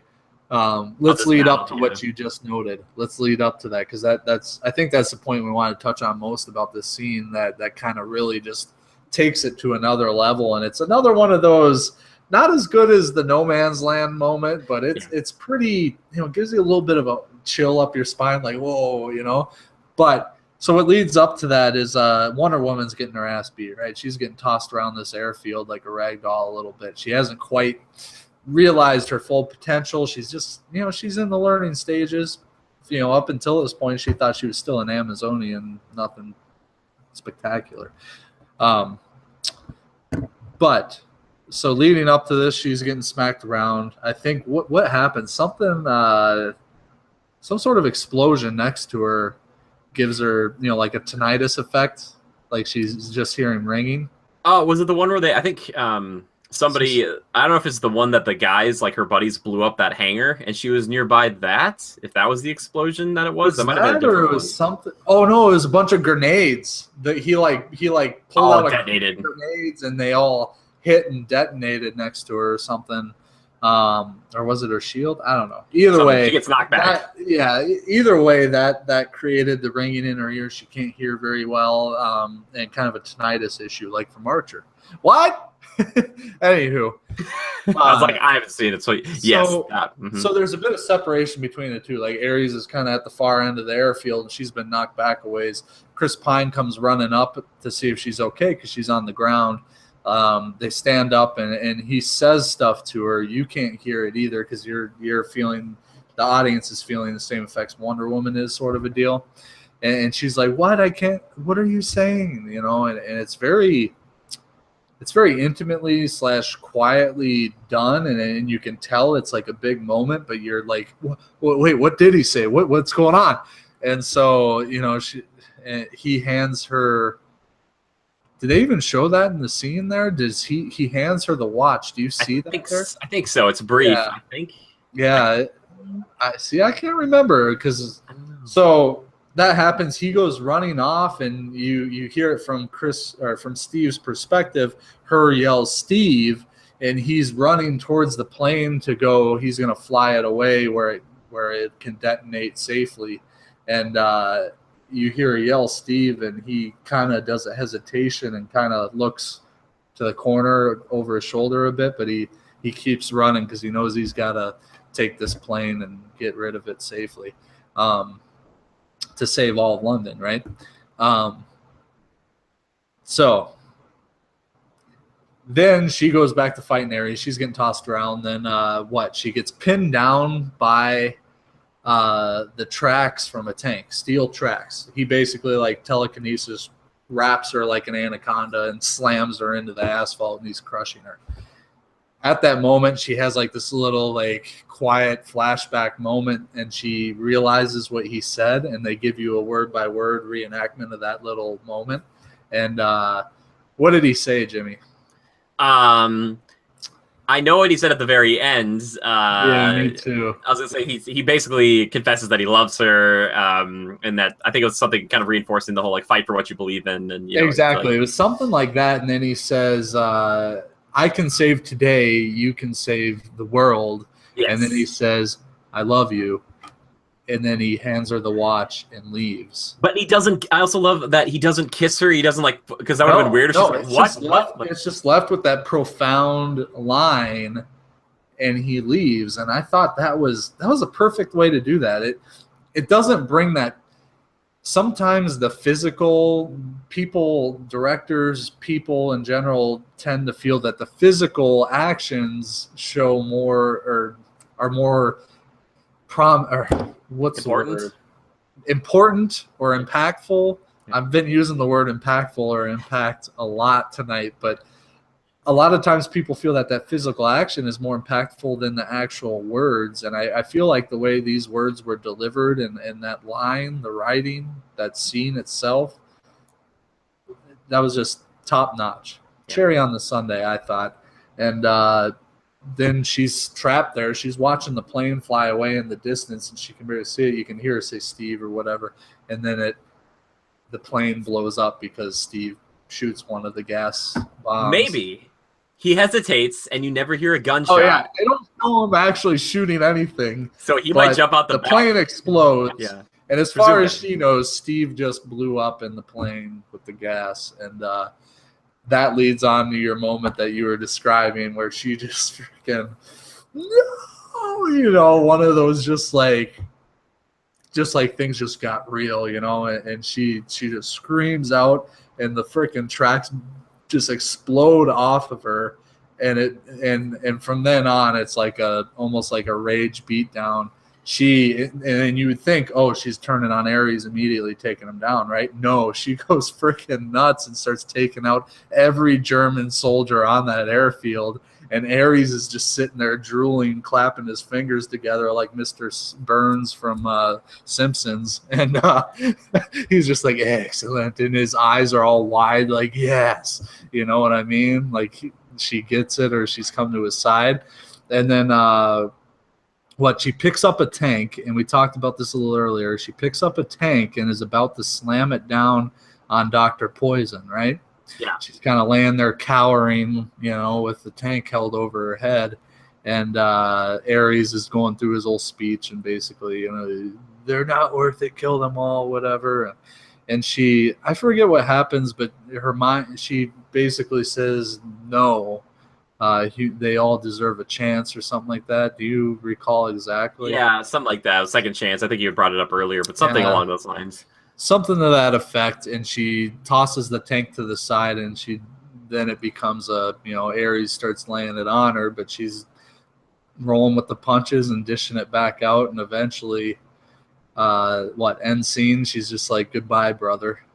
Yeah, she shoots like lightning back at him. I think, she gets it all. Her cuffs kind of take it on, and she just, and man, I've never been so giddy over a movie like this. I feel like I could go verbatim, like every freaking scene. I'm sorry. I feel like I'm going on and on. That's okay. I like it. But no, it's fine. I felt that scene was worth digging into the same way we kind of did with the No Man's Land scene. Yeah. Yeah. By far, it's still the most impactful, I feel. But the Ares deal at the airport, it was cool. And it was impactful just the same. But I just like the realism and nod to history with the one at No Man's Land. That one will bring a tear to your eye. If it doesn't, I don't know what's wrong with you. Yeah. But, yeah. Yeah. I don't know, Joe. I don't even know what else to say about this film. It's great. Please, everyone, go see it. It kind of ties into the bigger DCEU, like the beginning and the end. She's like working as kind of this curator at the Louvre, but she's kind of defending Paris. So she kind of starts flies off in modern day. Yeah. Starts off in modern day, ends in modern day. And Bruce Wayne is still sending his cryptic little notes to people. Like, that was okay weirdo. with me. I know it's a big Wayne Tech briefcase out of a Wayne Tech truck. It doesn't have to explain who it is. She opens up the suitcase like, oh, I wonder who this could be. And it's like, maybe you'll tell me your backstory one day. I would wish you would have crumpled it up and just threw it in the garbage. Like, you don't get to know. Like, I thought you would like the original. Perhaps you'd tell me, or perhaps you'll tell me your story. Which is, it's the photograph that they took, and you saw in Batman vs Superman of her, Chris, or Steve Trevor, and their little group of people. Yeah, and like I said, the actual original photo, that one that was taken, which is something. But and in the end scene, it goes back to her sitting in her office in the Louvre. I did not realize that she worked as a curator at the Louvre. I think that's what it is. That she's like a special room and everything. I was like, wow, how did you land this job? Like, good for you. Exactly. Like, bravo. Well, I mean, who would be as she knows a lot. Yeah, she had time to get her degree. She's seen it all, right? She's seen every bit of history. Imagine if you were like an art or like you went to college with Wonder Woman and you never knew it until you started seeing the news. You're like, I'm pretty sure she was like in some of my classes. They're like, dude, whatever. And you're like, no, I'm pretty positive she was in like the 70s. Like, I'm pretty sure. Like, they're like, yo, Kadra, shut up. We had a study group together, I'm pretty sure. Yeah, she had this cool accent, and she kept talking about Themyscira like once in a while. I was like, okay, I looked it up. Does not exist. And she's like, it totally I thought she does. was crazy or a special student, so I helped her. I gave her some answers. But And now look at she's working at the Louvre, and she hasn't aged a day. Anywho, we talked about getting the cons, Jimmy. You just pointed out that you were kind of like, really, Wayne, why are you showing off so big with a special suitcase, special delivery sort of a deal? I thought it might have been a little cooler if it was like a FedEx delivery or something. You know what I mean? Sure. Or just a little thing with a bat, just like a batarang in the table. And she's like, I would love it. She's just like, Bruce. She like looks around like at some of the cameras. She's like, Bruce, why? And there's just like behind his head. He's like, come on. Oh, they don't have to do that. They just didn't have to do that at all. They could have just sent it, and you would have known probably it was from him. But would you have? I mean, I do understand that that's an original photo from World War I in a basically destroyed village. How would you come across something like that, and wouldn't you treat it pretty specially? Well, isn't Ben Affleck on retainer? Why can't he just show up at the Louvre and deliver it himself? He's like, I'm too busy protecting Gotham by killing every criminal I possibly see. He's like, let's pay Ben Affleck and a cool 200 G's or something. Dude, he's on retainer. He has to be in all these films. Like, he needs to show up for like one day of shooting. Like, you know what happened, Joe, is there's like some criminals robbing from a bank, and they walked out and they're like, all right, Batman, we know you don't kill people. And he just like pulls out a gun, just doom doom. And they're like, whoa. And he's like, yep, no more criminals here. But either way, I get what you're saying a little bit, maybe a little overdone, but I thought it was an all right intro. It was all right. It's a nitpick, and that's the best thing. If my cons are nitpicks, like between that and maybe some of the weird CGI of like people jumping through the air, some of like the CGI in the background of like a fight scene. There were maybe a couple CGI moments. I don't know that we can discuss it more than that. I think the main one that stands out to me is I did not like the ending where she jumps off of, what, is it the Eiffel Tower or her office? No, it's just... the office somewhere on the Louvre, but something like that. She jumps off the balcony because she hears something, and it's kind of like a slow-mo, like she's just floating, but she's still carrying out into the sky, and it's kind of. I thought for sure. I know they were going to reveal Superman, but I thought I heard like a thud on the roof, and I thought, who's going to be up there? I was like, is it Batman? It can't be. Like, they're not going to show boots of Superman land, or something. But that and maybe some jarring editing with the fight scenes. Sometimes it was hard for me in the theater I was in. It was pretty big to like kind of keep track because they would jump really quickly. And I just came off of watching John Wick 2, where their edit for a fight scene was like, yep, set up a tripod and a camera, and they just hit a button. And they're like, all right, do the thing. And they did the whole fight scene like in one take. Like they were like, jump, jump, jump, jump, jump, jump. I was like, yeah, like for instance, I know one scene where she's going into that village and taking out all the German soldiers that are occupying it. She jumps into one of the rooms up on like the second floor, and she like assesses like 6 people. I actually thought that scene was really well done. They do jump around a little bit, but it's really That's what I'm talking about, by the way. I think it's really I enjoyed it. It's fast. There are worse movies as far as jump scenes go, for sure. Shaky cam. I don't consider this shaky cam. It was just changing angles often.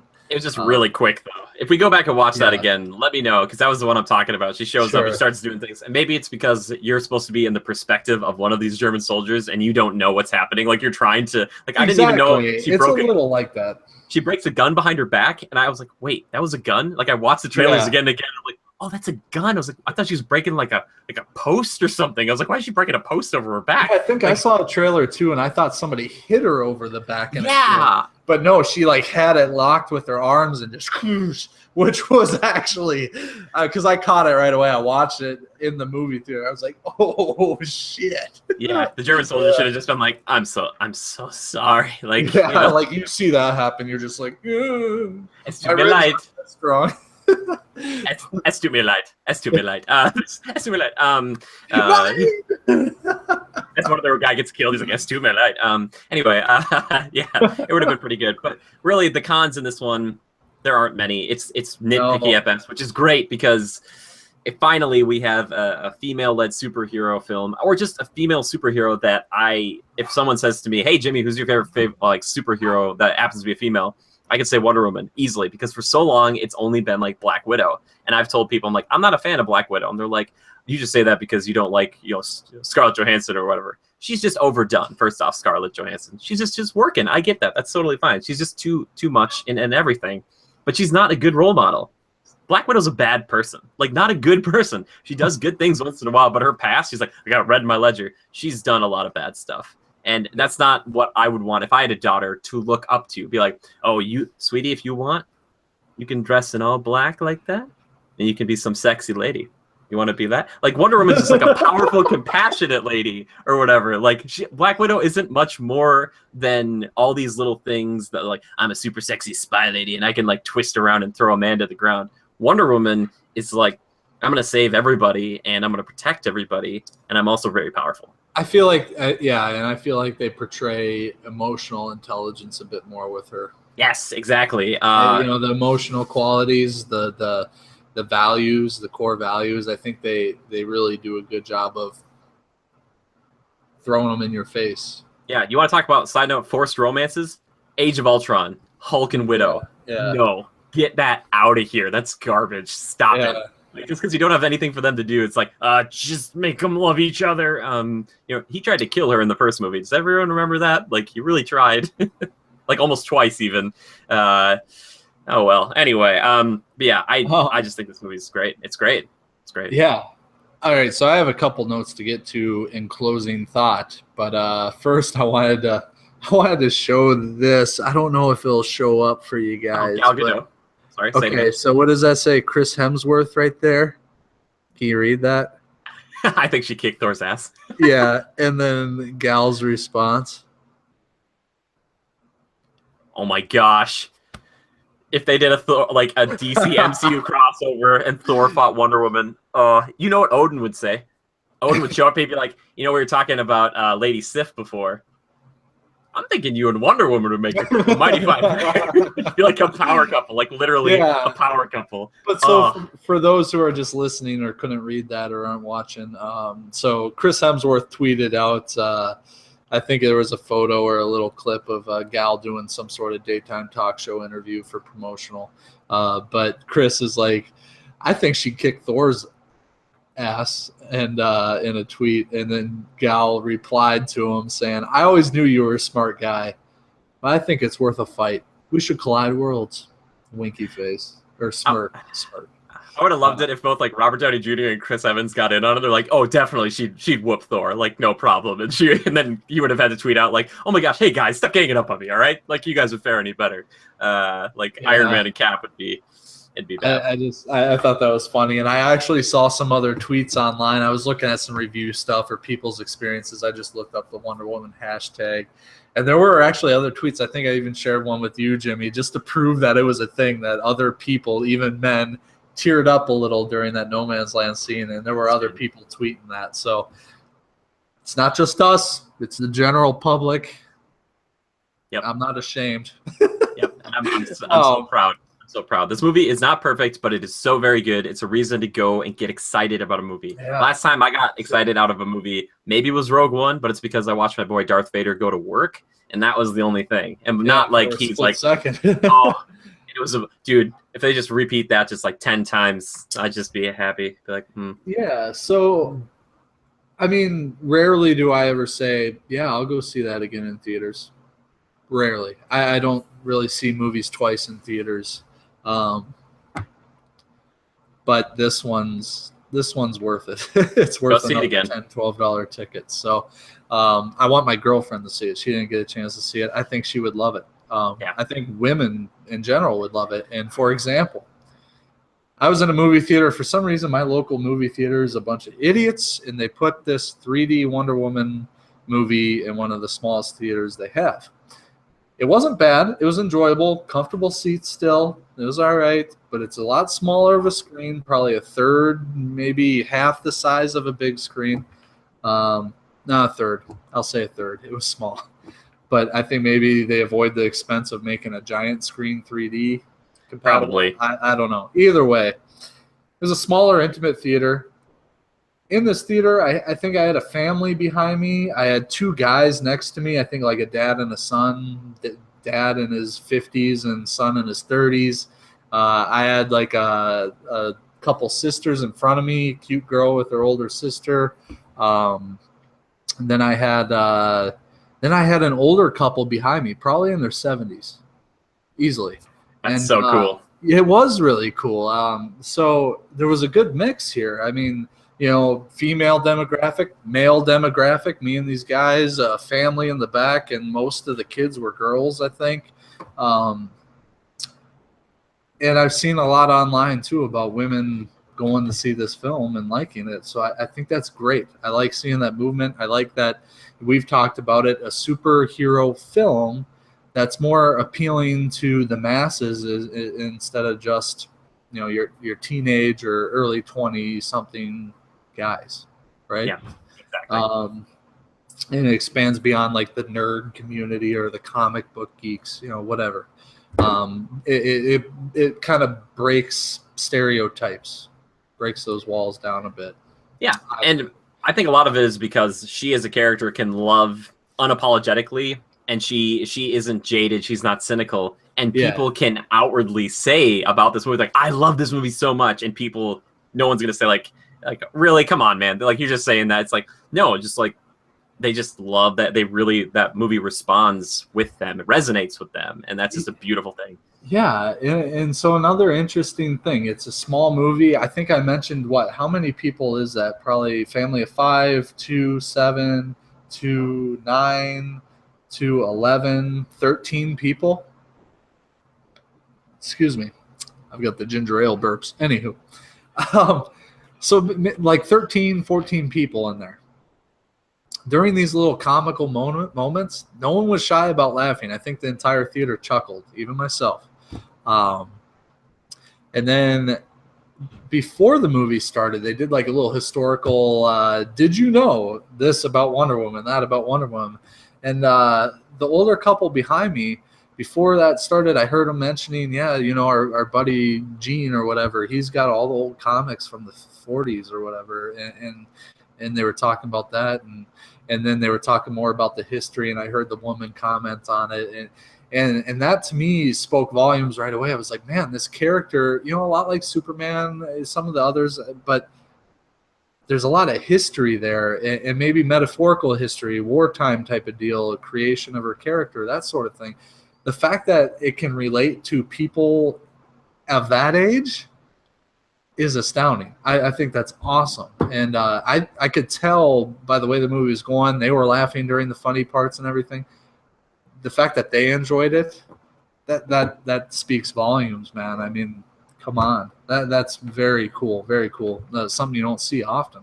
That generation attending a movie of that style, you don't really see often. But good on them, and they seem like they enjoyed it. Good on the movie for being able to do that or capture that audience as well. My final statement, what was it going to be? I don't know, Jimmy.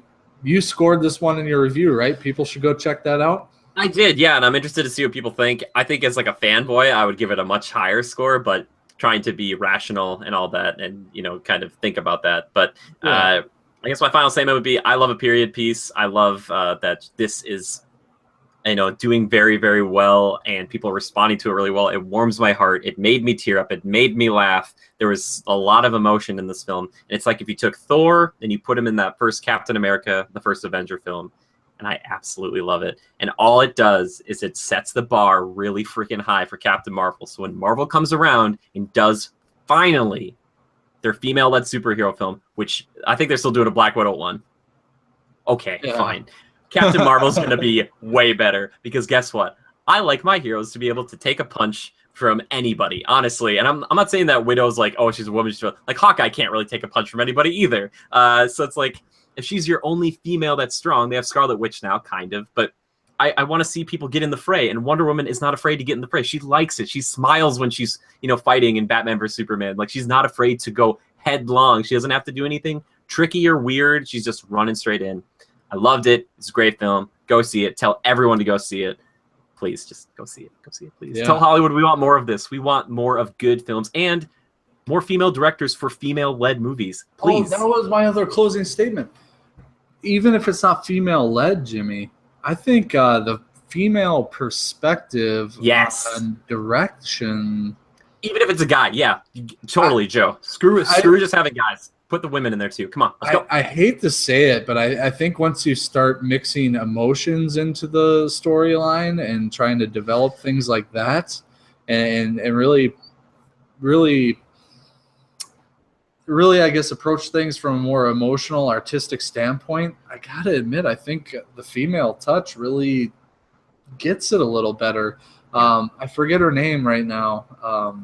The director. Do you know her name off the top? Patty Jenkins, which originally you called her Patty, not in this one, but you called her Patty Jenks earlier, and I was like, oh man, dude, you're like on some sort of like special basis like nickname with her. You're like, yeah, Patty Jenks and I, we're just hanging out, whatever, like talking about Wonder Woman. No, we go way back, good friends. She's friends with my aunt. But anywho, she did a really good job. The more I think about this, you can almost, as we discuss it and dissect it, you can almost get that feel that it was directed by a woman, and maybe that's why it's done so tastefully, and like there isn't a lot of attention onto the physical intimate moments, things of that nature. Maybe it's more tastefully and mysteriously done, kind of leaving your mind to connect the dots a bit more.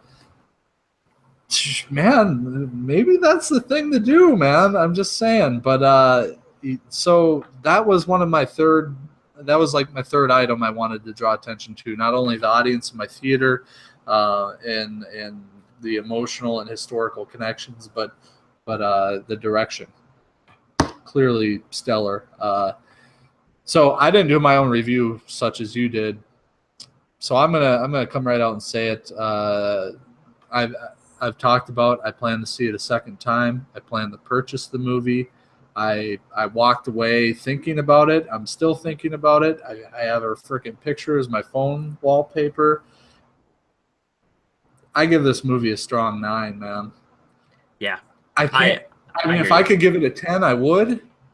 But I always got to leave that point for perfection, which I don't know that you'll ever see ever. So you might as well consider it perfect, because a 9 is like tops for me. Well done. I walked away from it trying to think, man, was there anything I really didn't like about it? I think maybe once or twice I got like a little bit of that cheesy feel, like when she lassos that general. I thought it was a little overkill or a little corny for a second, but I like it. I get that she thought it was Ares, If you really think about it, she thought it was Ares, so she had to go all out at this guy, right?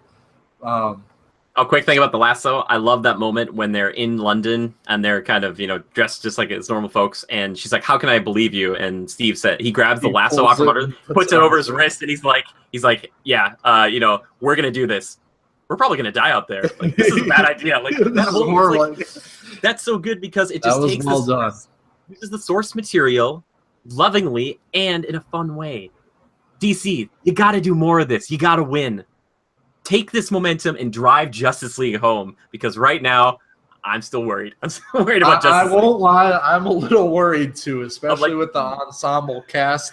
I'm a little nervous, I just a would little.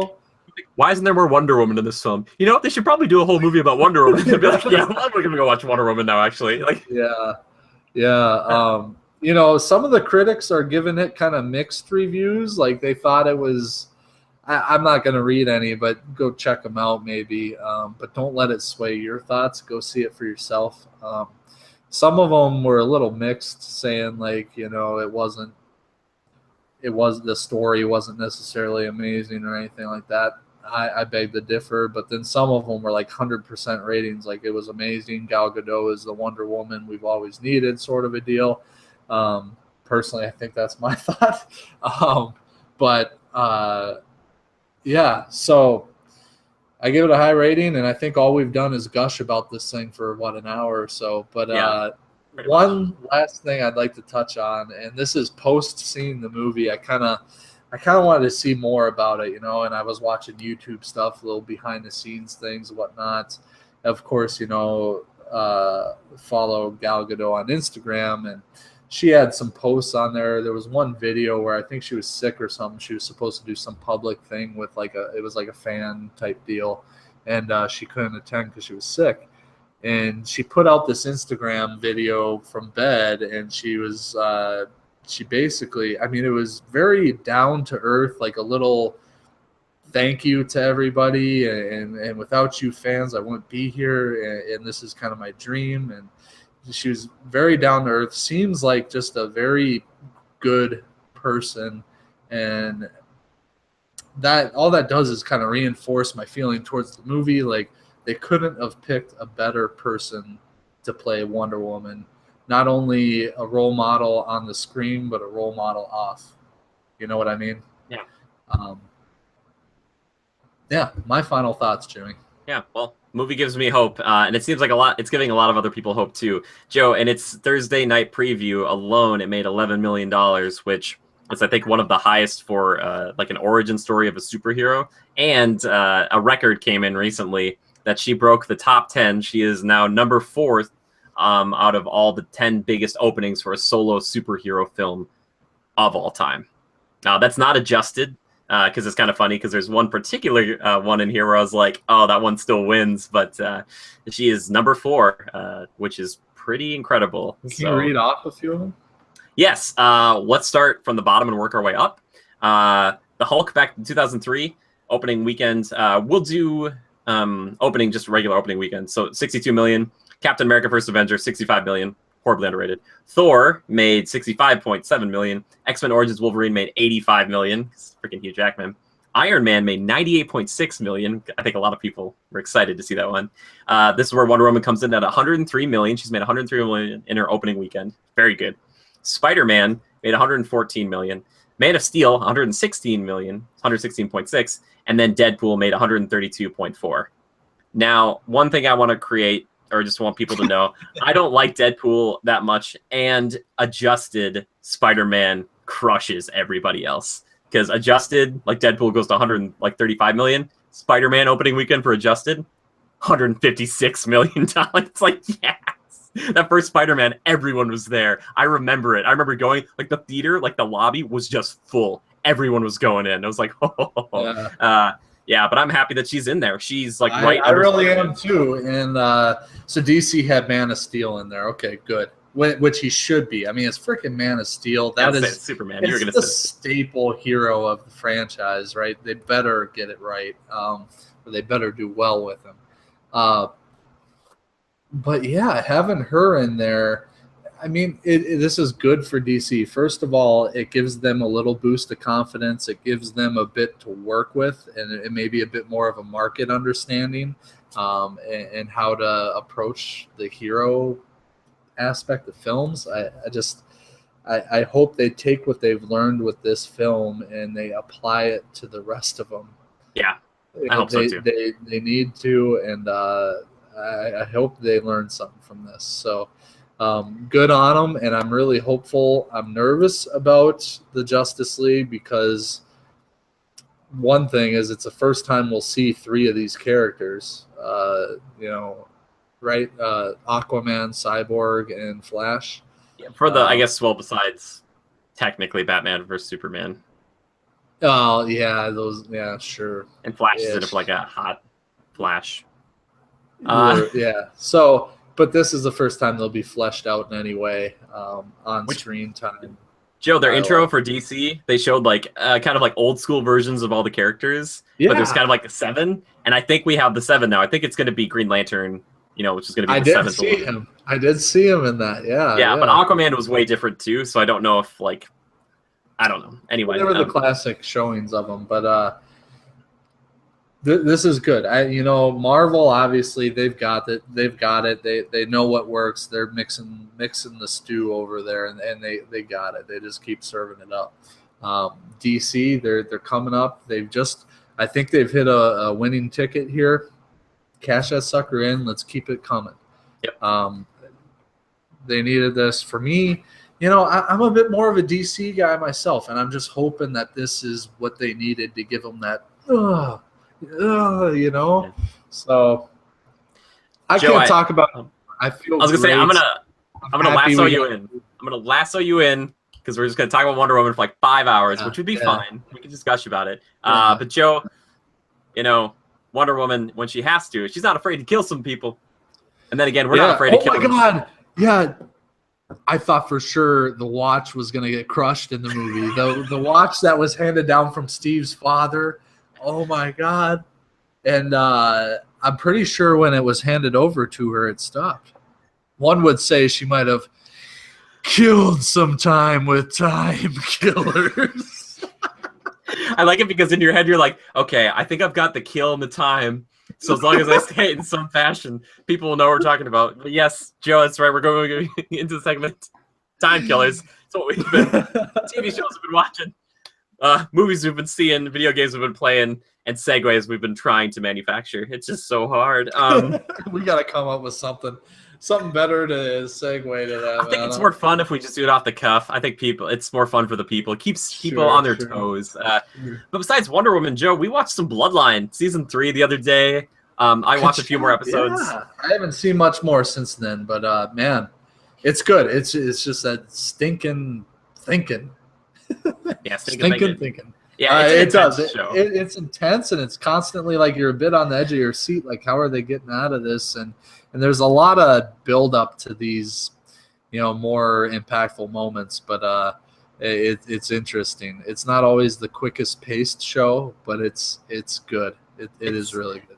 It reminds me of Revenge, where I think, how long could they keep this going? And I'm glad that it's gonna wrap up and be done, because it's like this is the final season, so it could just be like, all right, there it is, it's done. They'll be like, okay, good. And it's probably the perfect length for a show of this style. And it did its time, but it was worthwhile, and it was worth a good watch, and it was just long enough, I think.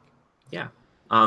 Besides that, Joe, I finished up StarCraft 2 Legacy of the Void, one of Blizzard's other huge franchises. And that game, there's like 3 different segments, Joe. They released this game, like the first part of StarCraft 2 was Wings of Liberty, and then they did Heart of the Swarm, and then they did Legacy of the Void. And each campaign was different, and they focused on different, like a group or a faction. And it really made me fall in love with the StarCraft universe. It's really fun. It's a real-time strategy game, so I'm like managing my armies and building all these crazy things.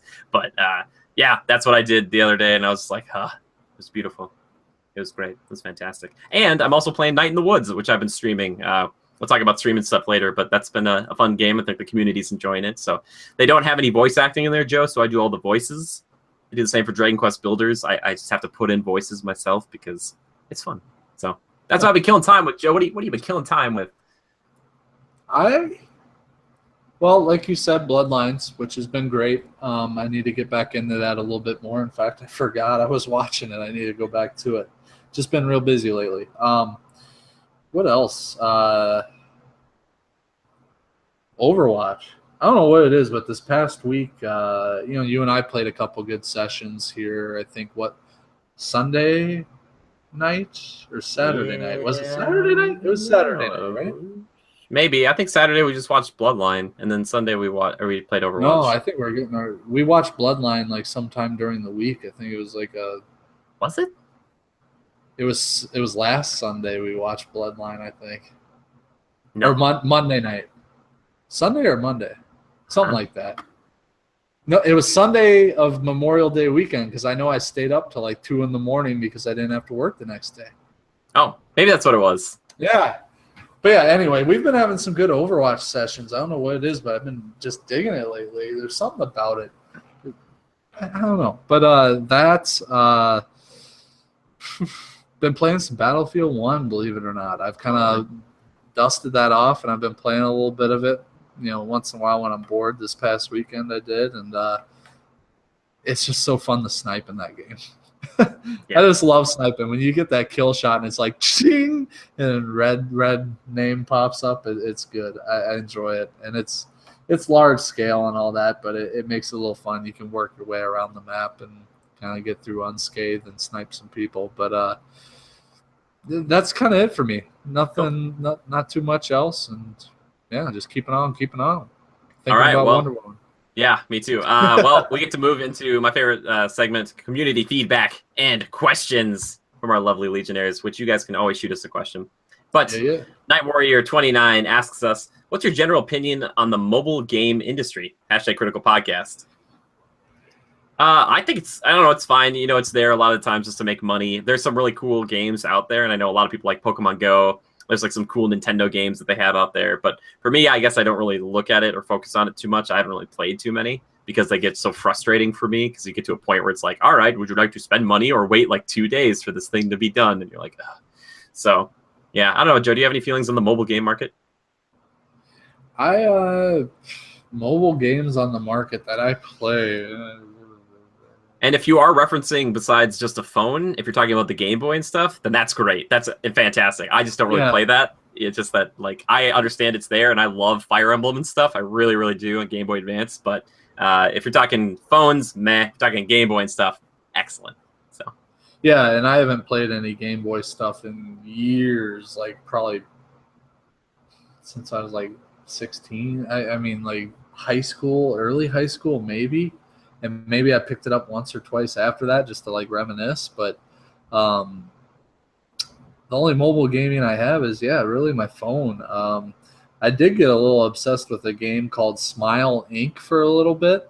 And it's put out by Roman Atwood, who's he's a famous YouTuber or whatever, prankster. And he put the Smile Inc. game out. And it's actually fun. It's like a scrolling game where it's vertical, and you control it with a little touchscreen joystick, and or you can do a tilt version. But he'll run up the screen, the character will, and there's all these.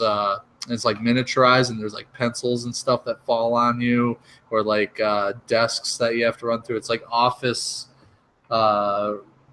Mario type deal. You just have to run and avoid obstacles and pick up coins as you go. And the farther you make it, the higher score you get. You unlock characters and stuff like that. You can customize the characters.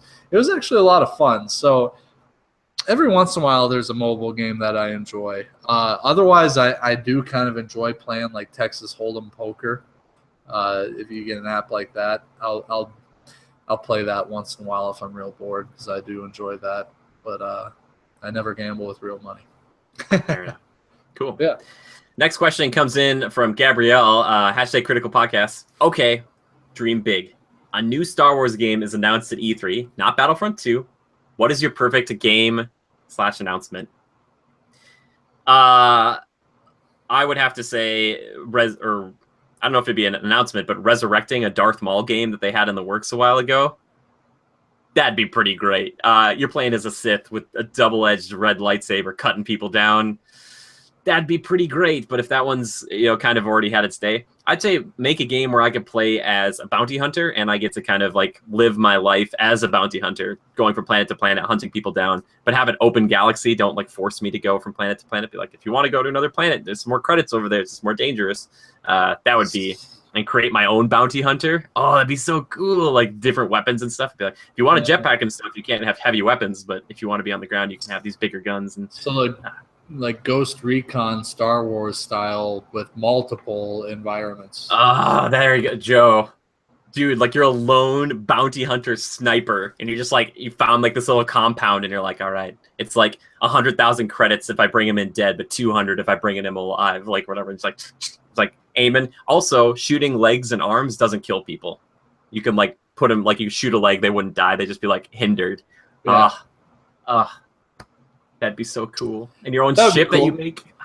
Yeah, I would be into that if it was a little bit more role playing, but if they brought in the multiplayer aspect of that, I would really enjoy it because I'd like to play something like that with you. Sure. I feel like I get more gratification out of it, like if we accomplish those things together, the same way I do in Ghost Recon, you know? Oh, I would never want to work. Oh, dude, we'd never work together. You'd ruin every mission. I'd be like, we got to do this quiet. You'd be like, I just took out like 2 dudes, and then the alert levels go. Joe's like killing Jedi, and he just like picks up the lightsabers off him. He's like, I'm gonna start using this. He like turns it on, just stabs him. So he's like, oh. Moments like that. Or he's like staring down the. He's just like. They should really have a sign on these that says pointing end. Yeah, he just gets like a sticker and he puts it on like it just says like up arrow. He's like, all right. Yeah, that'll never happen again. And then one day when I have to betray Joe, I go and I just take the sticker off and flip it upside down. I'm getting all the credits. You're going to hell again. Joe, is that what you'd want as well? I'd have to agree with you. Like, I'm not a big Star Wars guy, but not yet. Something of that. Something of that. What's the word I'm looking for? Ilk, nature, yes, variety. Something of that nature would be kind of up my alley. I think that'd be fun. Cool. All right. Last question comes in from our dear friend, Mr. Jorn Evers. Who, Jorn, I love you. You're fantastic. Keep making art. We gotta work on that Biana thing. He asks us, what outrageous game do you hope for out of E3? # Critical Podcast. We didn't talk about E3 that much this week, which is totally fine because I'll probably cover it solo next week. But Joe, is it like Area 51 Part 2? Is that what you're hoping for? Or would you what do you want to see out of E3? Just dream big. Just pick a game and just be like, that's the game.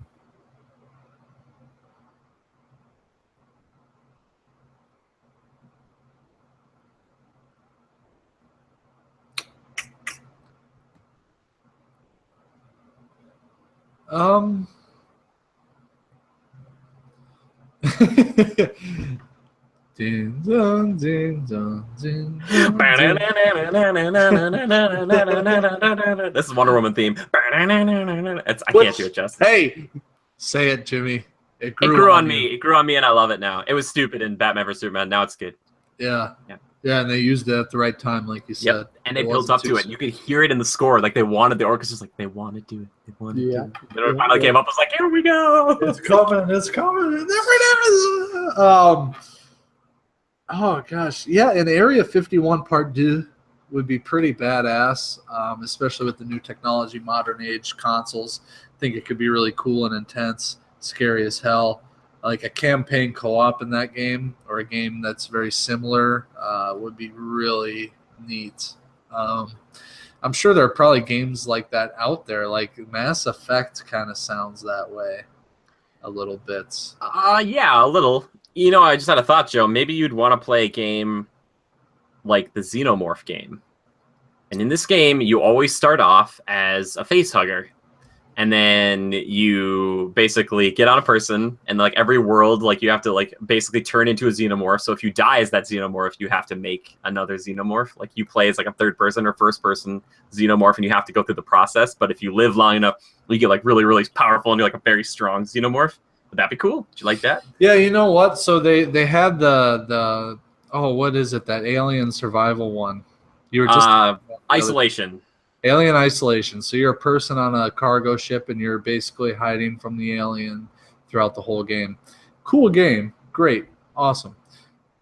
If they did what you just said and they turned it around and spun it, and you were playing from the role or perspective of the alien, that would be pretty cool. Third person, and you basically stalk people.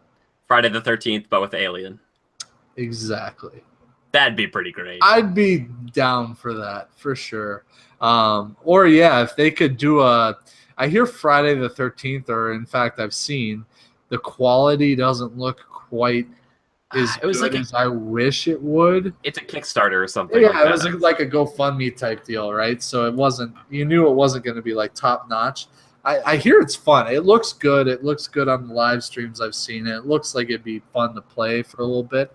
I'm actually interested in getting that. So for you listeners, comment below or tweet at Jimmy and myself. We'll get to our Twitter accounts later, but let us know. Would you want to see us play a game like that, or me, Jimmy, and Drew, like a group of 3 of us? Friday the 13th, Jason attacking campers. Campers have to survive.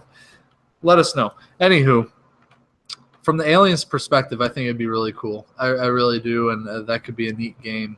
And if they did it similar style to Friday the 13th, maybe it's multiplayer and you're on a big cargo ship map and you got to take down whoever's there. That could be neat. I'd be into that. I really would. So, especially since I'm such a xenomorph fanboy. Yeah. Fair enough. That's okay. That's totally okay, man. Xenomorph's cool looking. For me, because they've already announced Darksiders 3, I feel like it's hard for me to want anymore. But the 2 games I want, one they won't do because they already talked about Pokemon. I don't think they're going to do much more. Pokemon Snap 2 would be great because that would make me actually interested in a Switch. But truly, it's got to be Devil May Cry 5. Go back to how the old Devil May Cry did it. Joe, basically they had Devil May Cry 4, and then they did like a reboot called DMC, which was kind of like edgy and different. The combat was still pretty good, but this wasn't for me. I want to go back to that old school and then just go from 4 and then just jump over DMC, go right to 5, and also make it co-op. Make it amazing. Make it so I can be Virgil alongside Nero, and we're flying around this room, killing everything. I thought you said naked co-op. I was like, what? That is a stretch goal for the Kickstarter they launched. They're like, if you want this, it's going to be like $6 million. Anyway, no, make it co-op. Make it co-op, please. I mean, not the whole game. You know, you don't have to do that. Don't base it around that because not everybody's going to have a buddy they can play with. You can't rely on a bot. But just even a mode where I could do that would just be so much fun because experiencing the joy of over-the-top action with a pal right next to me sounds delicious and amazing. And I know a guy who said he would definitely play it with me. I have him contractually obligated. I know you're watching, Ben. No, I just want Devil May Cry 5. Regardless of how it comes, that would be really interesting. I like Dante. If Nero came back, if Virgil came back. All these people, Joe, are really cool. They're like people with demons inside them, and they fight other demons, and they've got swords and guns and all this magic. It's really cool. Man, we all have our demons. I don't judge. Yeah, but that's the game I hope they announce this year at E3. So, yeah, we'll see. Cool. Anyway, Joe, believe it or not, that brings us to the end of the show. But if any of our Legionnaires, like Joe was talking about earlier, have a question, a topic, or just a little game that you want to see us play on the podcast, please tweet at us anytime at the hashtag Critical Podcast. You can tweet at me at the official Critical Reviews account at GoCritical, or at my own personal one, which is just at JimmyGood013. If you want to tweet at Joe for any of the suggestions or comments that you have for him or questions that you have specifically for him, you can tweet at Lever_627. That's Lever, just like Beaver, only with an L. Excellent. And if you want to see us streaming anytime, we're kind of stream as often as we can. We're trying to reach a goal here for a set streaming schedule. But right now we're doing a few times a week. So check us out over on Twitch. Yeah, and me on the weekends because I finally got my game capture working. Yeah, exactly. Yeah, you gotta get more Joe streams. So you'll see this ugly mug. Yeah, a beautiful mug. It's great. You can check those out. I have 2 of them linked here, but if you go to the Jimmy_Good one, it'll refer you back to this Critical Reviews. So, I want to thank a few people. I want to thank This Is Dale for our amazing theme music, and as always, I want to thank Jorn Evers for our fantastic art that you probably see all around here all the time. If you want some of that art for yourself and you want to help support the show at the same time and everything we do here, all you have to do is check out patreon.com/criticalreviews, and you can see how you can support us and get some art with your beautiful face on there, and you can become one of the Legion. But besides that, if you want to just share this around, let us know what you think about how we're doing. Please always send us your feedback. We love to hear what you like, what you don't like, how we can improve the show or other shows. And yeah, sharing it around with all of your friends, that's the best thing we can do. If you can't throw us $1, which I understand some people can't, just share us with a buddy or just share it around. That's really that could be very helpful. So yeah, thank you so much. Next week it's going to be a little bit different, I think, because Joe, you're going to be out of town, correct? Yeah, unfortunately, I have some travel plans. So yeah, so that means for me, I'm either going to try to find another guest or do a special E3 post wrap-up thing, and I might even dress up for it, and we'll just go through and just go down everything that's been announced, all the news, all the cool stuff. So we'll see how that goes. But anyway, Legit. yeah. Thank you. Well, thank you so much, everybody. And thank you, for our Legionnaires who show up all the time. Thank you to anybody who's new. We really appreciate it. Love and hugs to all of you. And just remember to adapt and overcome. And we'll see you next time. Goodbye.